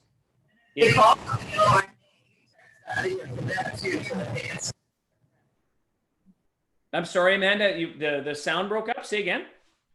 They call somebody out by name. You Yeah. text video so they can send it to their friend. Absolutely. Send it to their friend right there. It totally works, guys. Did I show you guys the videos from Pedego 101 and from Pedego Alpharetta, right? I mean, the ones that I did, like, so here's the thing that I would like from you guys in the next 5 days. I want to see, I think everybody's going to have an opportunity to deal with either an existing customer who's come back in for service or a new sale. I would like to see a video from everybody being sent to me. I want to see it happen. Does everybody agree that they're going to do it? Tammy? Yes. Nice. I believe in you guys. So Jason and Amanda, you're going to make sure the team's going to follow through? Do the first one and get it over and done. You're going to get it done, but now you're going to make it part of the process every time. Get over the. Yeah, you'll get over it. Also, the first one, I'll be fine. Keep doing it. I just have to do the first one. There's I don't know if I mentioned this to you guys, that there's a variety of things that we can do in our lives. Like Tammy, the best example is yours. You fasted for 22 hours. That takes a level of mental toughness. If you can literally say, you know what, I can do this. I can fast for 22 hours. I can stand in front of a damn phone. You got this. And the other thing is, You got this. a long time ago, but it's true. Fear is false experiences appearing real. Yes. Yeah. Or it can also be false evidence or false experience appearing real. Yeah. Absolutely. You know, if we actually think about, like you said, what's the worst thing that could happen? It's nothing that's really going to impact us. Exactly. But you see, That's a bad thing that could happen. There you go. And it would come across on your face. You're like, ah! And everybody else thinks you're excited. And don't use fear where it's like F everything and run. That's not what we mean. Keep it real. Okay. Very good, Amanda. I like that. Thanks. All right. So I want to go back to my list here. So we've done congratulate, photos, videos, permission to post. Now that the customer is on their way out the door, you want to be able, what are your steps in the process to is it warranty? Like they're gone. Are you doing the warranty registration? Are you putting the people into the buyer form? Is everybody following through with that? Yes. Yes? They register them and then they put them in the buyer form. Excellent. So just to clarify for some of the FNGs here, when you put somebody into the buyer form in lead cycles, any previous email sequence that they're in, shut off. This way people aren't getting too many emails. I mean, and realistically in today's world, I mean, with spam filtering and everything else, I'm hard pressed to say that you're not going to get too many, but nonetheless, we shut them off. So you're just going to get that weekly email to continue. Like, in the beginning, when that one customer that we really like, Dale Rodman, his email was coming across as William. And it wasn't that he was getting too many emails. He was just frustrated his name was in there wrong. Right. I mean, like little things start, like I can't get off the dang boot barn. I have tried to unsubscribe 10 times, Right. you know, but after you bought, you don't need all those pokes, you know? Now, you- what we do is we do a one a week, and then within that we ask people within the buyer sequence, because now these are people that know, love, and trust you enough to give you thousands of dollars of their money.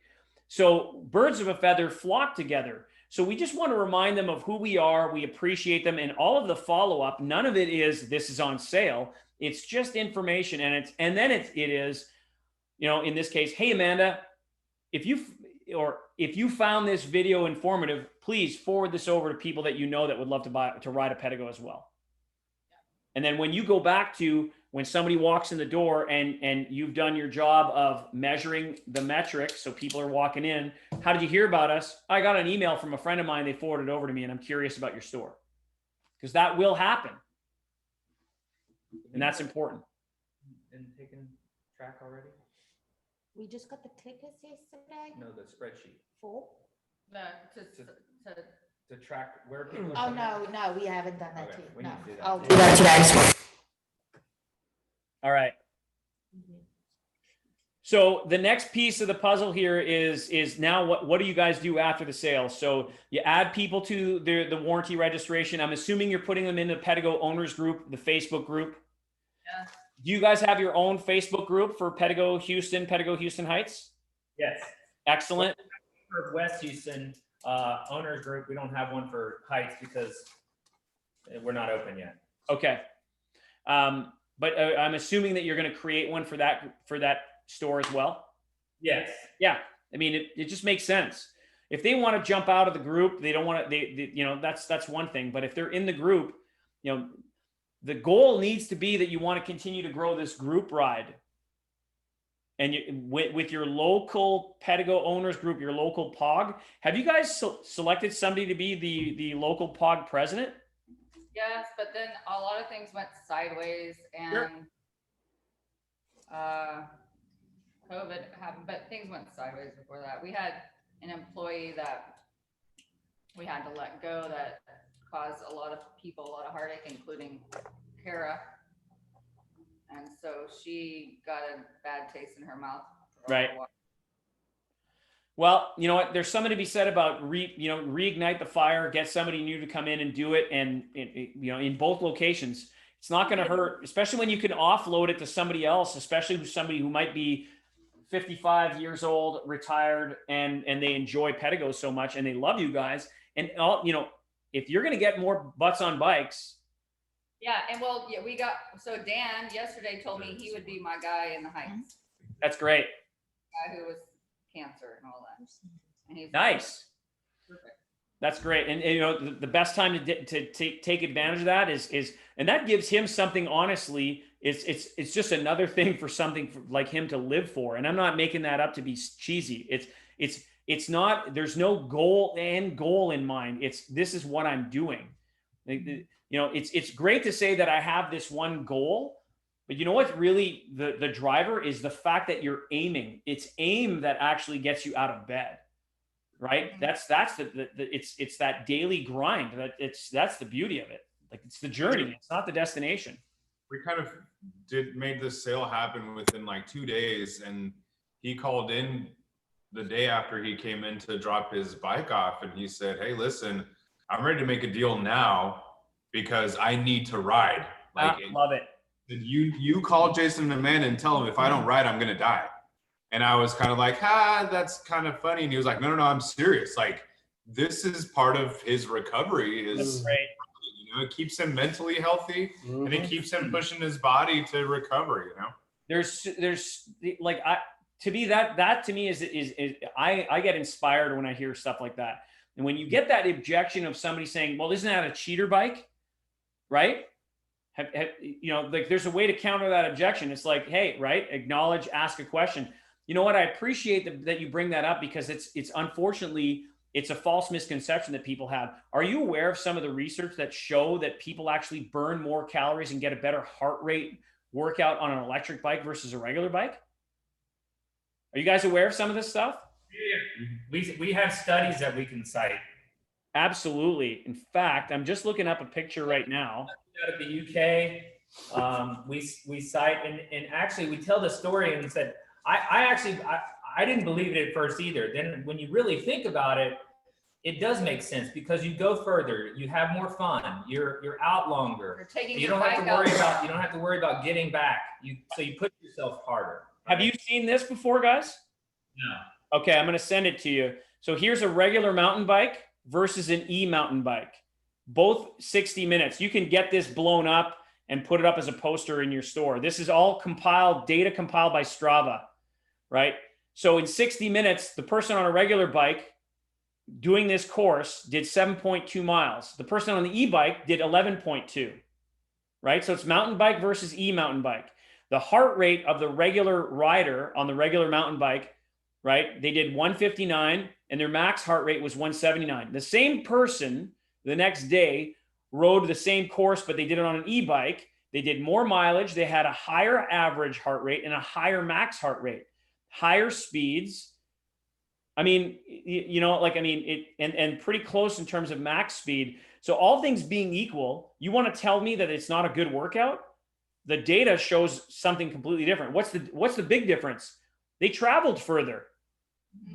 They traveled further. So if you have the choice, wouldn't you want to be able to do more, see more, have more fun, and still get the same amount of workout? The answer is yes. Absolutely. And the key factor is perceived exertion. Meanwhile, you look at the numbers and the heart rate's over a regular bike. So I'll make a point of sending that to you guys. Some of the stores that I've done training with have taken that and they put it up on the wall. So when that's a cheater bike, it's like, you know what? I appreciate that you bring that to our attention. Just for fun, I want you to have a look at that. There's a study that proves that the numbers show you that it's not a cheater bike. And you know what? I'd like for you to try this bike out. What do we need to do to get you on a bike right now? Just get them on. So I'm going to make a point of saying. A lot of times it would be good to actually have that data, but is it, the research has shown that people who own e-bikes actually ride more because they're having more fun. So they're taking a bike, spending a bunch of money, and the bike sits in the garage. Exactly. Coming from the exercise equipment business, I can tell you right now, nobody says, hey, Nick, come over to my house and try my new treadmill. Right. Nobody says that. Nobody. But if somebody says, dude, you got to try my Pedego, just, you know what? Just get on. Just get on. And that's what we want to create. We want to be able to get more of that. Right? There's no question. So I need to share one thing that just popped in my mind. It's a little off topic. But the guy who bought that pre-loved mid-drive city commuter, he came in for the Element. And he asked me, why don't you want to sell me this Element? And I said, I'll sell you the Element. It doesn't match your personality. It doesn't look, very good. you know? Yeah. And he was like kind of a classy looking dude. And put him on a kid's bike? No, it's weird. Right. You know? And he goes, okay, yeah, I appreciate that. And then we didn't even talk about it anymore. That's great. I like that. Let me ask you guys, when you're selling a rental bike and you're selling it pre-loved, what's your approach? Are you looking at mileage? Are you looking at time? Mileage. I double the mileage. So you say double the mileage. Are you saying if there's like 500 miles on the like, when do you say we got to move this? We got to SWAT this. Sell available today. Wanted it. Okay, so all my bikes are like right around either 9 months. No, there's 3 of them out there that are new. The rest of them are 9 months to 12 months old. Yeah. And they have anywhere from 400 to 700 miles on them. Yeah. Now it's time to move them. And that's why I wanted, when he got interested in that, because he wanted to keep his price low, I was ready to move that bike. Yeah. And what I do is so if it has 500 miles on it, the discount's 1,000, right? Okay, so again, I wanted to clarify, to be crystal clear. If something's got 400 miles on it, you'll give it $800 discount. Awesome. That's great. How does that stack up against other folks? I think that you're giving a significant amount of value. I think that most folks are doing $1 a mile. Okay. Well, I want to move all of those, so I made a video yesterday and I went through 6 different bikes. Now it's on the interwebs. We can't turn it off. It's not that it's too aggressive, guys. What you're doing is what do we know? We know that when we sell bikes, we sell more bikes. So the more bikes I'm going to sell, the more bikes I'm going to sell. So it's not a bad plan. And to your advantage is that you guys have the ability to sell accessories to go with it, so that you're going to increase your blended margin. And it's a pre-loved bike, so you've already made your money on the bike and the rental. So now it's not necessarily a wash. You're making your money back. Like, let's face it, pre-loved bikes are a great opportunity. Absolutely great opportunity. So I like the strategy. Move bikes. Absolutely. So when after you guys have already made the sale, you've put somebody in with the lead cycle system, you put them in your Pedego owners group, you've registered the bike, you know that there's a thank you and congratulations email automatically thanks to lead cycle. So you've done that. What about the next couple of steps? Are there any other steps that you will do to follow up with your new customer over the next couple of weeks? What would you suggest? We should be, and we have been, and we need to get on it again. There's always something to do in this store. Thank you cards. Awesome. Handwritten thank you cards that go out in the mail. They're right over there. So, I'm a huge proponent of the thank you card. I'll sometimes do a thank you card and or brownies or a photo of the customer inside the card. You guys might have received something from me like that before. And what it does is that it just helps you save time. But the beauty of it is that for the consumer, you're doing something that they are not expecting. Yeah. Right? I mean, if you can actually get them to remember you based on how they feel, right? Because at the end of the day, people will forget what you said, they'll forget what you did, but they'll never forget how you made them feel. And that's what's important. You want to separate yourself as a Pedego store in comparison to all the other bike shops that are out there. You got to do stuff that isn't expected.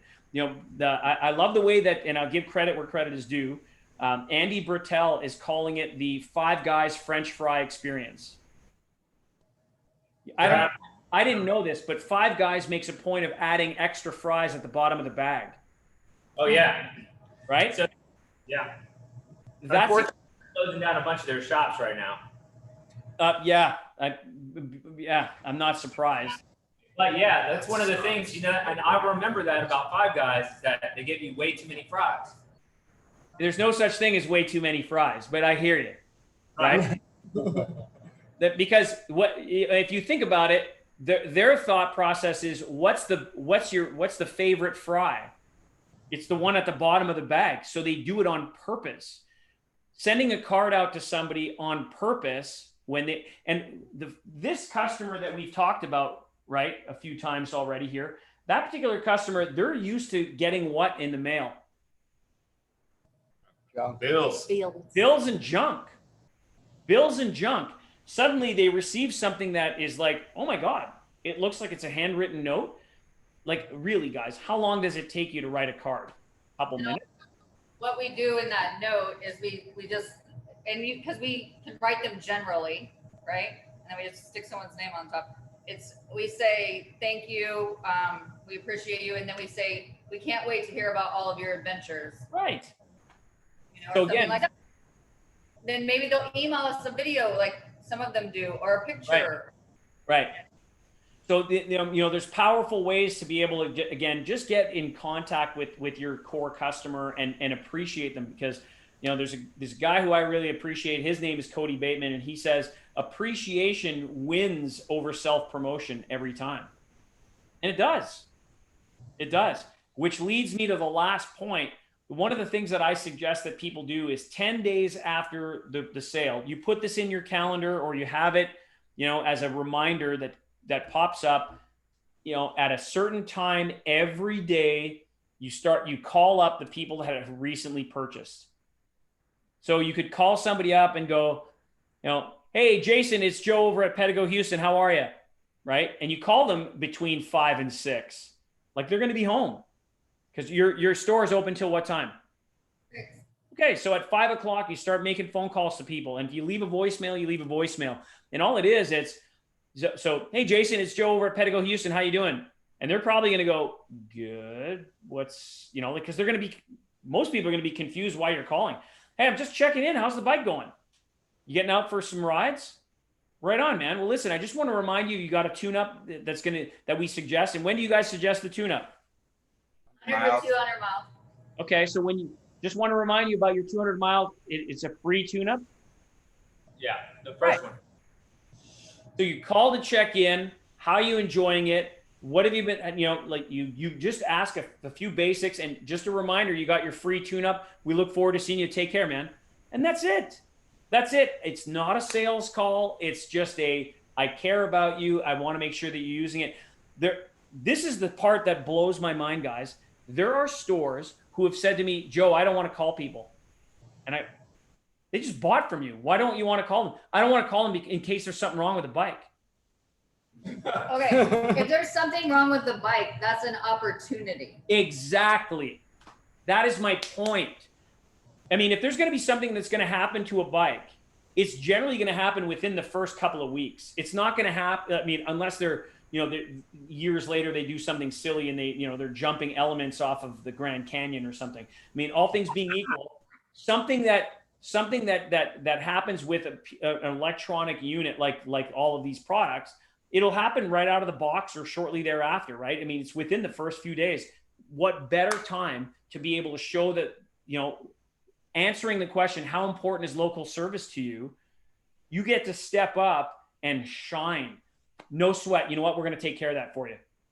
Bring it in and we'll swap bikes out. We'll let you use something else in the meantime. Don't worry. We'll take care of you. We got this, right? We got this. That's your opportunity. So, and clearly you're building the bikes correctly. Pedego has an excellent level of quality control. You call the people up and you go, hey, just checking in. How are things going? You getting out for some rides? Awesome. What are some of the rides that you've had? Terrific. Well, listen, I just want to remind you that you've got, your free tune-up coming up. So I'm looking forward to seeing you in the next few weeks. Take care. That's it. And by the way, if you call somebody and they're the classic time vampire and you know that they're going to want to keep you on the phone, this is how you frame it. So it could be, hey, Tammy, it's Joe over at Pedego Houston. How are you? I'm good. Listen, I've only got a couple of minutes. I just want to call to check in. I've only got a couple of minutes. Set the boundary right away, because you don't want to go, oh, yeah, well, I was over at the store and then I had somebody talking about the bike and oh my God, I've got a couple of minutes. Set the freaking boundary. Makes sense? Tammy's laughing because obviously you've got time vampires there, right? Yeah, apparently it's me, Joe. Oh shit, here we go. He likes to talk a lot. It's not that. So this one Hold on a time- second. Hold on a second. Hey, When we've only people got a come few in minutes here, left with Joe, so when make people this short. come in here and they're talking about Right. something, like the more information they get, and not just the more information they get, because they're asking questions, but being able to repeat certain things a certain number of times, Yeah, makes people a lot more comfortable with their purchase and with the information that they're receiving.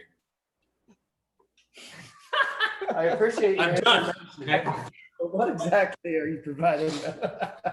Setting boundaries for time, though, not only for your client, but also in terms of your schedule. I know for me that if my schedule is empty, it's the devil. When I have a busy schedule, I mean, I get more stuff done, and I'm even more efficient with my list of to-dos is huge. When I have an empty schedule, it's bizarre, but then suddenly I'm screwing the pooch. I'm better off when I'm really busy. I want to have a busy schedule, because then it forces me to get stuff done more efficiently. So that's a good lesson for all. And speaking of time, I know that we're going to be done today at 10:15. What I'm going to suggest is Tuesday the 13th. I'd said to you guys that if we didn't get through all of this right to the end, that I would suggest another call. And what I want to do is, even though we're close, we could technically finish today. I'm going to suggest and offer maybe an additional hour on Tuesday the 13th, so that we could role play from beginning all the way to the end several times through. I think it's important that we really nail this down, you guys. How do you guys feel about that? Yes. Yes? Sounds Yeah. good. Okay, great. So let's not feel pressured that we need to finish today. I mean, I'm going to go through the content, and because we're ultimately I'm at the end of my proverbial workshop chapters. You know, we talk about promoting and follow up. I just want to remind everybody that you are the brand within the brand, and that's the next little piece here that I want to share. So, meaning that when you ask somebody, how did you hear about us? We want to hear, oh, well, you know what? A friend of mine recommended I come in because they were talking to Nick, right? Or who's the person with that accent? That's actually a good thing, Tammy. Like you want to hear that. The one thing that I had when in my fitness stores is I had people saying, hey, is Joe here? Is Joe here all the time?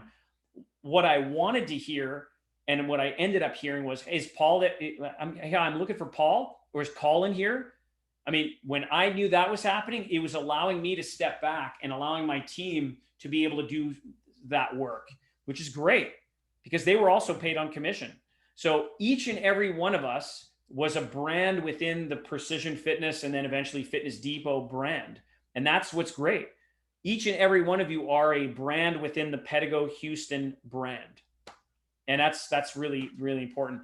What are some of the things that you guys are going to do as far as even within COVID? What are some follow-up events that would show customer appreciation beyond the group ride? What are some of the things that you might consider doing? There's no wrong answers. It's just ideas. I want to throw this out there. Yeah, we talked about doing something since we're in an area. There's a medical facility next to us. Hence that why we have to have loud music because kids get their shots all day long.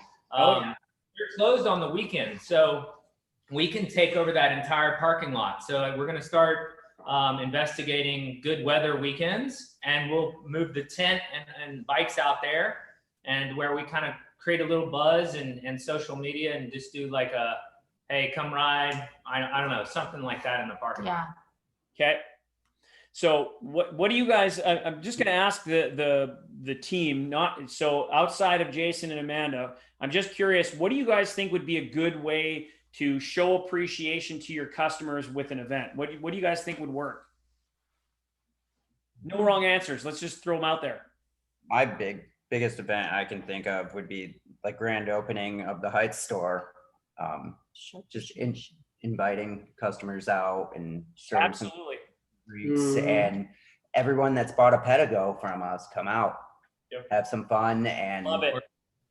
Offering like a quick mini tune-up to existing customers at the new shop, get them out there with friends, right? Like, hey, if you bring your bike out, come ride, like start off from this shop, here's the bayou, go off and ride, but whenever you're back or before your ride, we'll do a quick mini tune-up, make sure your bike's good to go and get out of here, but get them into the shop. That's actually a pretty good idea because they'll bring other people. Because they're going to bring other people. Yeah, they're gonna Hey, bring tell them friends. You guys want to be able to create fanfare so that, obviously you're going to have your soft opening. And then once you've got everything, reasonably well dialed in, don't wait for perfections because perfection's never going to happen. So you pick a soft opening date and then actually pick your grand opening date, and just because when you have a deadline, shit gets done. If you don't have a deadline, you'll never do it. So pick a deadline, commit to it. You'll get your systems as oiled and greased in as well as possible. And it's not going to be perfect. It's okay. Then Nick, I love the idea. And you take your database and you invite people to come. And if it's only 2, who cares? You'll get more than 2 because people love you guys. And you'll invite the people that are current Pedego owners to bring friends for a free group ride. Or maybe you set up a 1 o'clock, a 2 o'clock, a 3 o'clock ride. It does, get butts on bikes and create a stir. Free coffee, free muffins, whatever. That's the kind of thing that you show appreciation. That's a great idea. So we're going to be next to the people next to us will be a smoothie place, and then the ones on the other side is an ice cream place. So we'll be partnering with them in having, that's another thing that I'm going to be doing is working with a lot of this is a whole new complex. So all these people, if we could do a kind of a group party, grand opening We're gonna cross-pollinate their customers. What are some other? I've got a couple of ideas that I want to share, but that's definitely one of them right there. What's a couple of other ideas that, again, customer appreciation events or something like that? What would you guys do?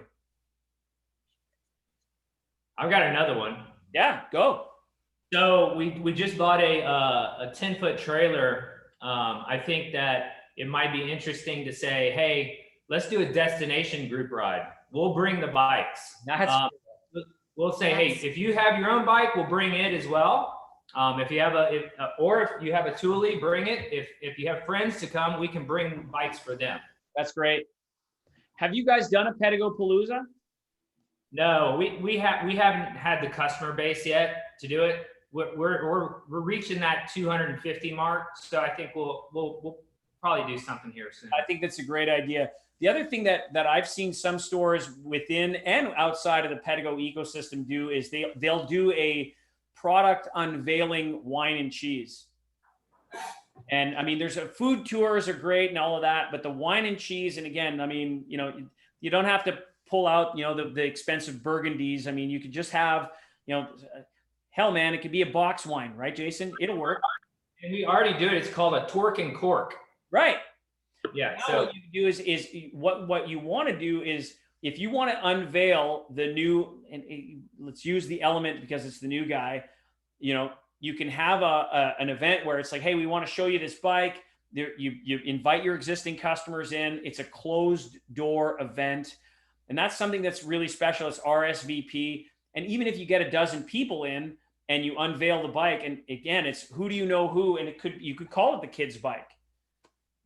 I've seen stores do this. There's one store in particular that's in Mont-Tremblant, Quebec. And so they're outside of Montreal by an hour and a half. They're in a small town of 6,000 people. And all they do is they sell fat bikes. That's all they sell. That's all they sell, just fat bikes.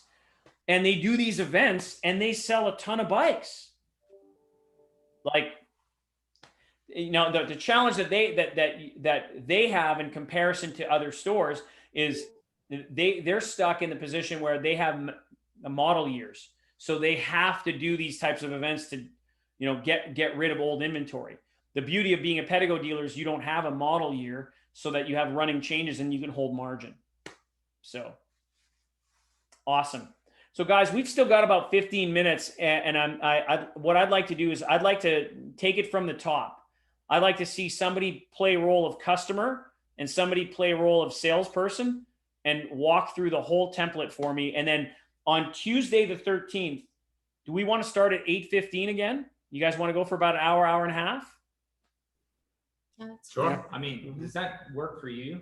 Get out here that early, or I mean, is it possible we could start at 8:30? Or I'll be in Big Bend on. Yeah, he's you on- want to go you want to do 8:30 to 10? just these three? It's just gonna be us three. I mean, Oh yeah, because you guys are going to be gone on holiday. Good for you. Yeah, and Granger is going to be out next week too. So Now, okay, here, let me ask you this. If you guys want to go to the week of the 20th when everybody's back? yeah, That's a good idea. Let's do that. I've got I'm open on I've just got dojos and stuff going on that day. I don't have any training in the morning. So let's go Tuesday the 20th. And we'll do what time? 8:15 or 8:30? let's do 8:30. Okay. So I'll send you. I'll rebook this exact same Zoom link for 8:30 on the 20th, and then we'll do the testimonial video to Dawn and Cassidy, Tom, and Wendy at that time. Does that work? Okay. Perfect.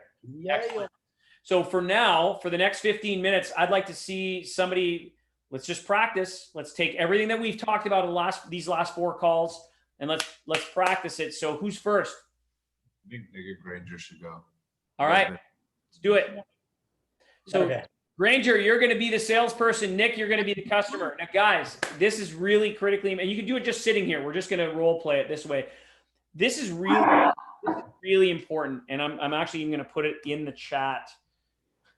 And it's role play to win. You got to role play to win. I've seen so many so many stores, for some reason, every time that they role play, whoever's playing the role of customer, they're being a dick. They're being a dick. And Yeah. I'm the perfect customer. so Perfect. the goal in all of this, if let's say you're coaching kids in, I'm going to use hockey because I'm a hockey guy. If you're coaching kids in hockey and all you did was never let them score a goal, they're just going to hate the freaking game. Exactly. The goal has to be role play to win. Let the kids score. Let them get that emotion where they understand, oh yeah, I got the puck in net, got the puck in net, got the puck in the net. Then block it once in a while so that they have to improve their skill. Role play to win means don't try to trip up your partner and your team member. Get them to the point where you can practice the basics. And the basics are, right? What kind of deal can you give me? Right? I want to go home and think about it. I want to go home and do some research. Those are objections that you should know. This product's really expensive. Like, we've gone through that. Don't start throwing stuff out there that's just way out there. Well, what about the specialized bike? Don't go there yet. Let's focus on the basics and make sure that we get to congratulations, welcome to the Pedego family every time. All right? Like, I want you to win it every time. So start from the top. Do you guys need to have the script up on screen? That would be helpful. Yeah, of course. All right. So let's start with this. Do you want me to come into my redirect? That's what I decided. This is all good. So you guys can see it okay? Yeah. No. Hang on. Thanks. See, this is why I asked. Share screen. Here we go.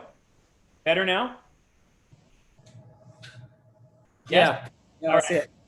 All right. So go ahead, guys. Start off with this. And remember, highest energy wins. You got to play to win. Let's go. I'm a customer. Hello, fun. Hey, how's it going? Good. Take a minute to look around. Is this your first time in the store? Oh, yes, it is. Awesome. Well, welcome. We do e-bikes here. They're fast, fun, and we try to pack as much fun in them as we possibly can. Let's take you on a ride real quick. And how did you hear about us? Google. The Google. Awesome. And have you ever ridden a Pedego? No, I haven't. We're about to change that. Just for fun. Just for fun. Just for fun. Okay. Just for fun, follow me. Yes, just for fun, follow me. And then I go ride. Now it's your turn. Nick signs the waiver. So Nice. don't bust his head. Yep. Or if he does bust his head, I can laugh. And okay, well, when you come back from your spin, let's see. Who is the bike for and who else is going to use it? Oh, how was it? Oh, how was it? It was amazing. Of course it was.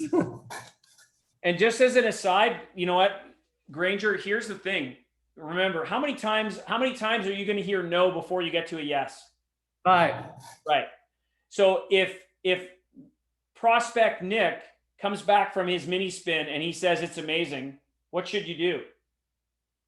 Ask when we're taking it home. Yeah, it's okay. I know it's amazing. Do you want to take it? Just ask, do you want to take it? Knowing that 90% of the people are going to go, wow, how much is this? It's okay.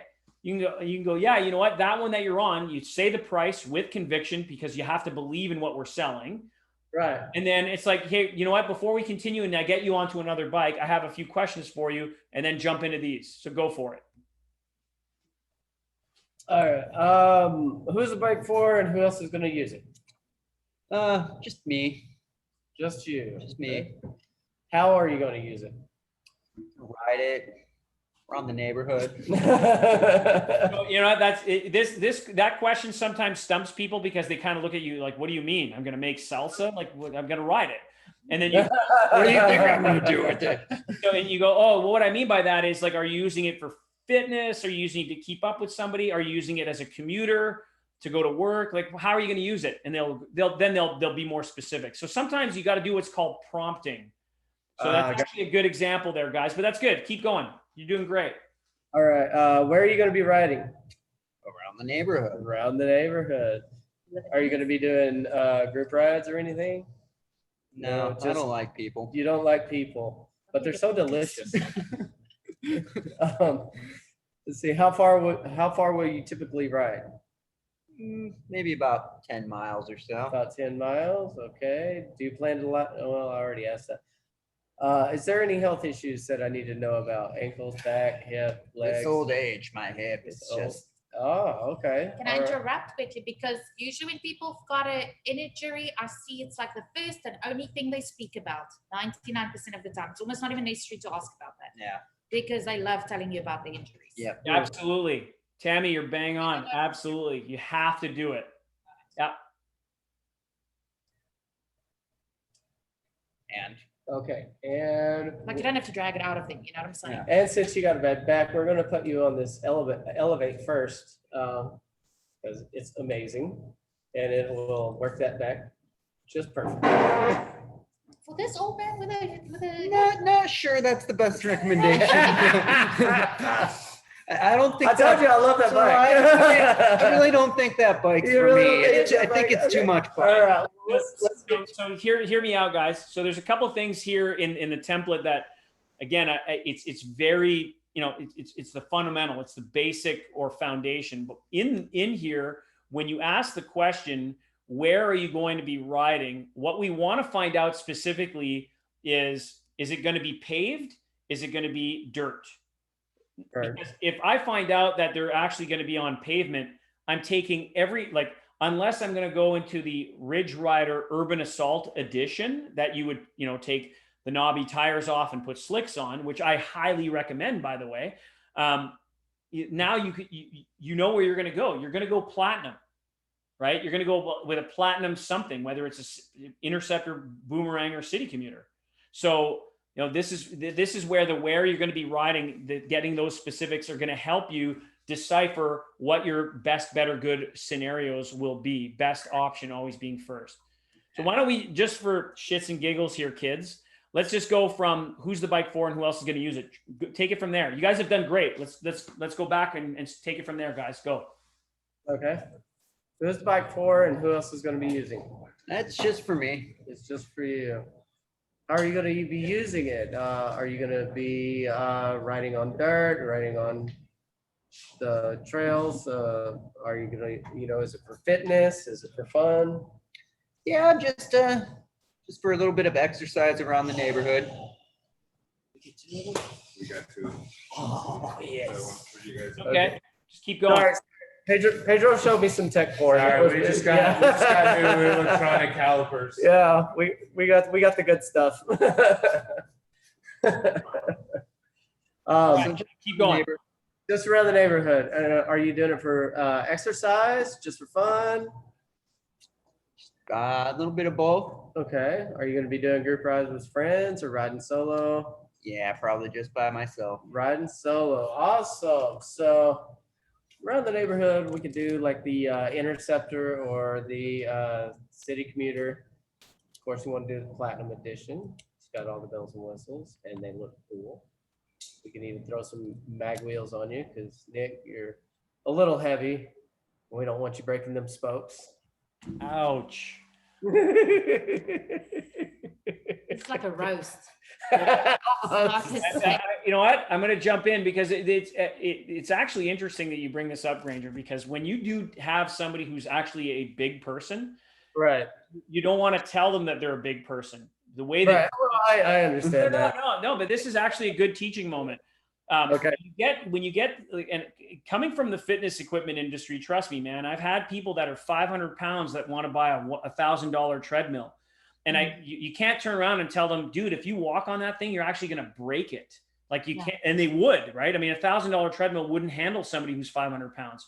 So the answer that we used, or the way that we discussed it with them is, and I remember a guy by the name of John Toth, and he was actually a chiropractor, but he just had a condition. He was a huge guy. And I said, John, realistically, like you're not a small person. We need to get you on the appropriate product that's going to be able to fit your needs. So to say to someone, you're not a small person, they understand that. as opposed to me saying, you're fat, man. Right? That's right. So you're not a small person is a way to be able to say, you know, hey, you know what? I'm going to highly encourage you, because remember, you want to take that role of trusted advisor, A game. You're the advisor. You're the authority. Play your A game. So it's like, I'm going to highly encourage you, because you're not a small person, to get the mag wheels. The benefit of the mag wheels is that they can handle more weight, and for you, it's less maintenance, and it's only $400. And you know what? They look cool. So you give people reasons by being polite. So actually, Granger, I appreciate that you bring this up to this. So, okay, let's jump back into this. So now the last question that you need to ask is this one right here, and let's get them on the bike. Go for it. Are there any health issues that I need to know about? Back, knees, ankles? So this Elbows. one time back in the war, Okay. I had to have a hip replacement. Oh, Change your okay. accent with it too. I would thank that gentleman for his service right then and there. Absolutely. Thank you for your service. Now, No. for that, I've got the Ridge Rider Vietnam edition. Oh God. Got camouflage fenders for you. I would definitely put you on the Ridge Rider for sure. For that old man with a hip Or the replacement. boomerang. Or the boomerang. Oh yeah, that's true. Yeah, because it's easier to step through. Correct, Tammy.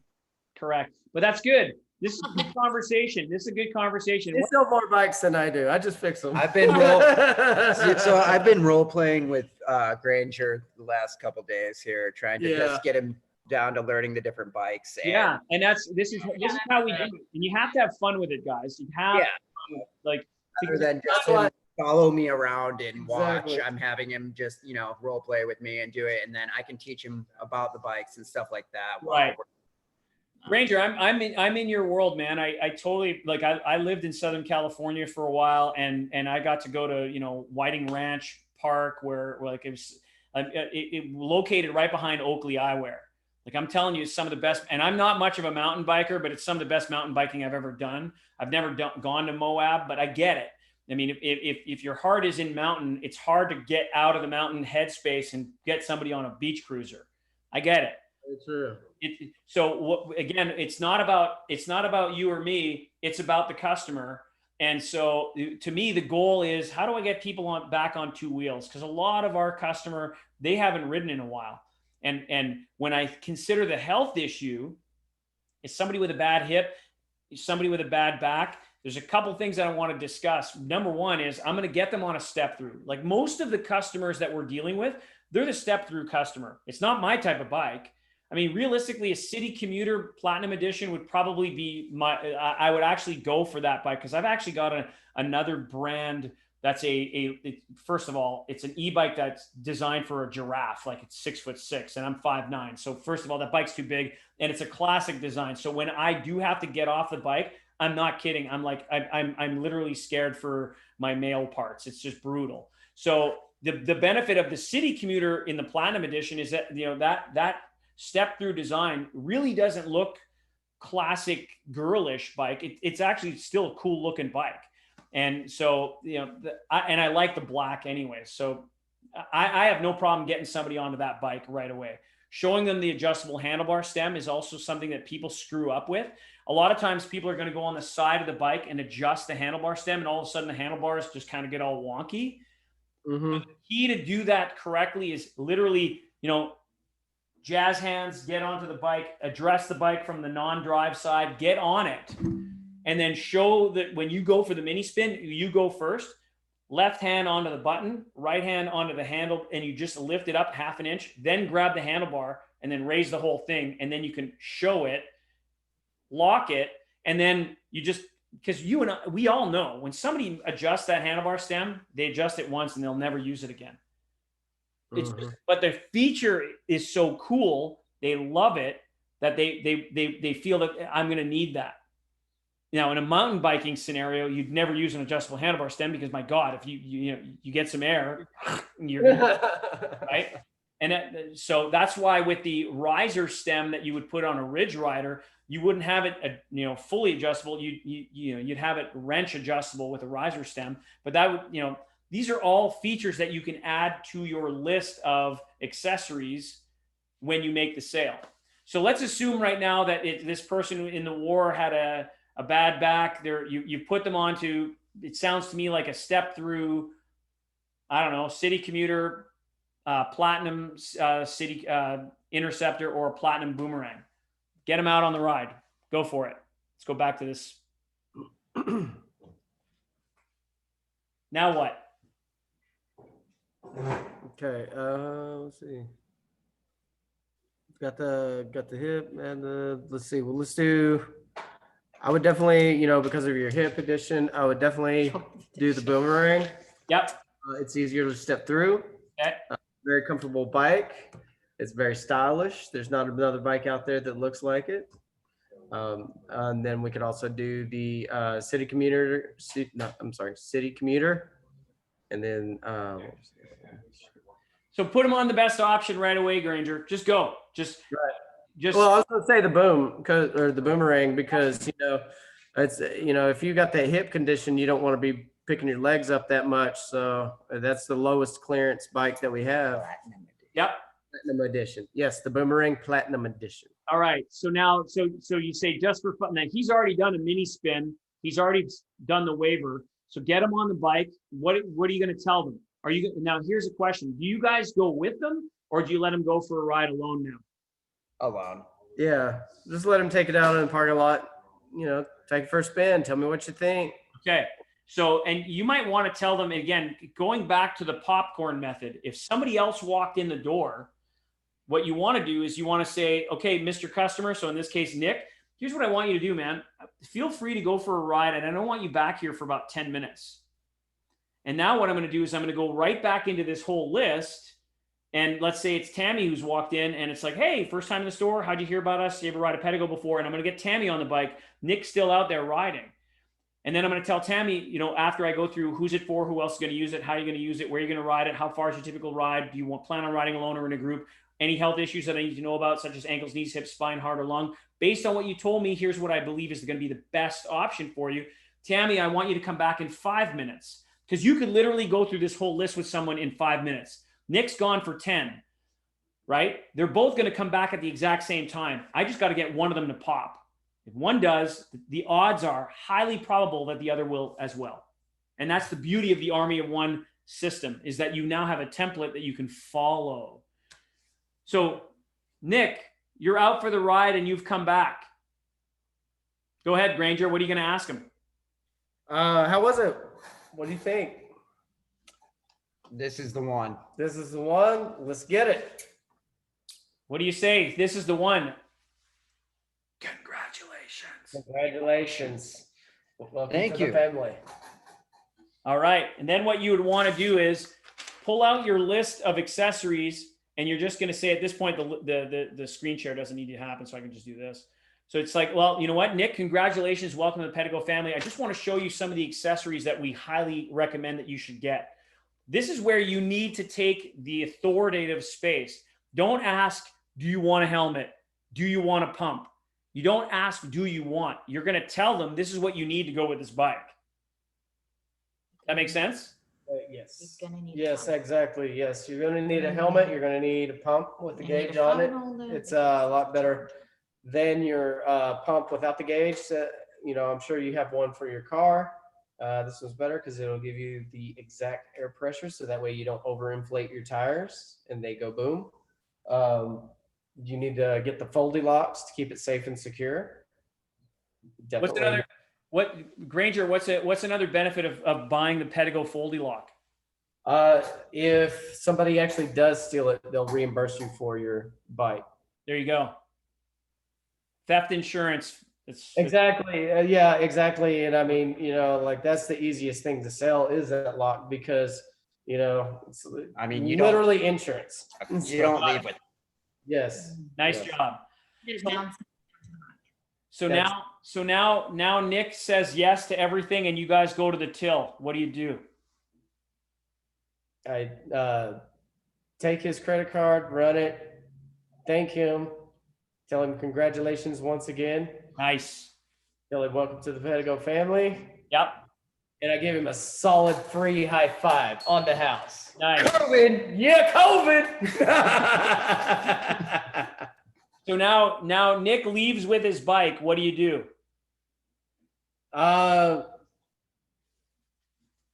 What's up? I don't know. What do I do next? I'm gonna share it on the screen. I'm gonna share on the. Well, now actually, before Nick leaves with his bike, we want to do something. And we practiced it earlier. So again, I'm gonna share my screen here. We're gonna do the selfie video. You got it. You got it. Okay, go ahead. All right. Hi, this is Jason. I'm here with Nick. He is the proud owner of a Platinum Boomerang Edition, or Boomerang Platinum Edition. Tell us what you bought the bike for, or what made you buy the bike. I really like this really low walk through frame style that it really helps me to There you get my go. leg over. There you go. There you go. Thank him for his service, ladies and gentlemen. And Nick, do you know two people that would like to have a Pedego as well? I really think my good buddy Joe Marcoux would love to have a Pedego. Awesome. All right, Joe, we're calling you out. You need to get down here to Houston and get you a Pedego. But dude, I've already got two. You mean I need more? N+1. Nice. All right. So now you've got all of the the process. You've got the video. You made sure that you got the 5-star Google review that he's going to receive. You've set them up with lead cycles. That's already going to get done. What else would you do? Nick's gone. He's left the building. Send him a thank you card. Yep. And then 10 days later after that, what would you do? I'm going to call him until he answers. That's it. And you know what? Even if he doesn't answer, you leave a voicemail just saying checking in and don't forget about your tune-up. That's it. Great job, man. Also, if you get accessories in, we can find some people up and say, just to let you know, we got this and this in. Yep. Well done, guys. So Thank you keep so much. practicing this. We're going to see each other again in about a week and a half. So Granger, where are you off to next week? Big Bend. Oh, is that right? Yeah, we're gonna go to Big Bend and camp for 4 or 5 days, and we're gonna go check out Marfa. Probably won't see the lights, but we're gonna go anyway. Been in London? And then we're going to No. Texas wine country for a couple of days after that. That sounds like a blast, man. Good for you. Have a good time. Be safe and enjoy it. All right. Thank you. Thank you. All right. Hey, Nick and Tammy, great job, you guys, today. Really appreciate you guys. Tammy, I really appreciate that you've stepped outside of that comfort zone. I'm proud of you. I really am. Good for you. For real. Jason and Amanda, have yourselves an absolutely fun trip. Enjoy yourselves. We'll see you in a week and a half, buddy. And I'd like to talk to you. Can once we're done this this Zoom call, can I give you a call? I want to talk to you about a couple of things real quick. Yeah. Give me a few minutes. I got to load up a bike, and then I'll tell you in 30. How about you text me when you're ready? Okay, I'll do that. You know what? Actually, I'm gonna have to make it this afternoon because I'm on a Zoom call at 11. I'm doing a podcast. So how about that? Okay. Yeah, call me this afternoon. I'm wide open. All right. Thanks, Pedro. Thanks, everybody. Take care, guys. I'm glad he's gone. Yeah. Yeah. Nice. Nice.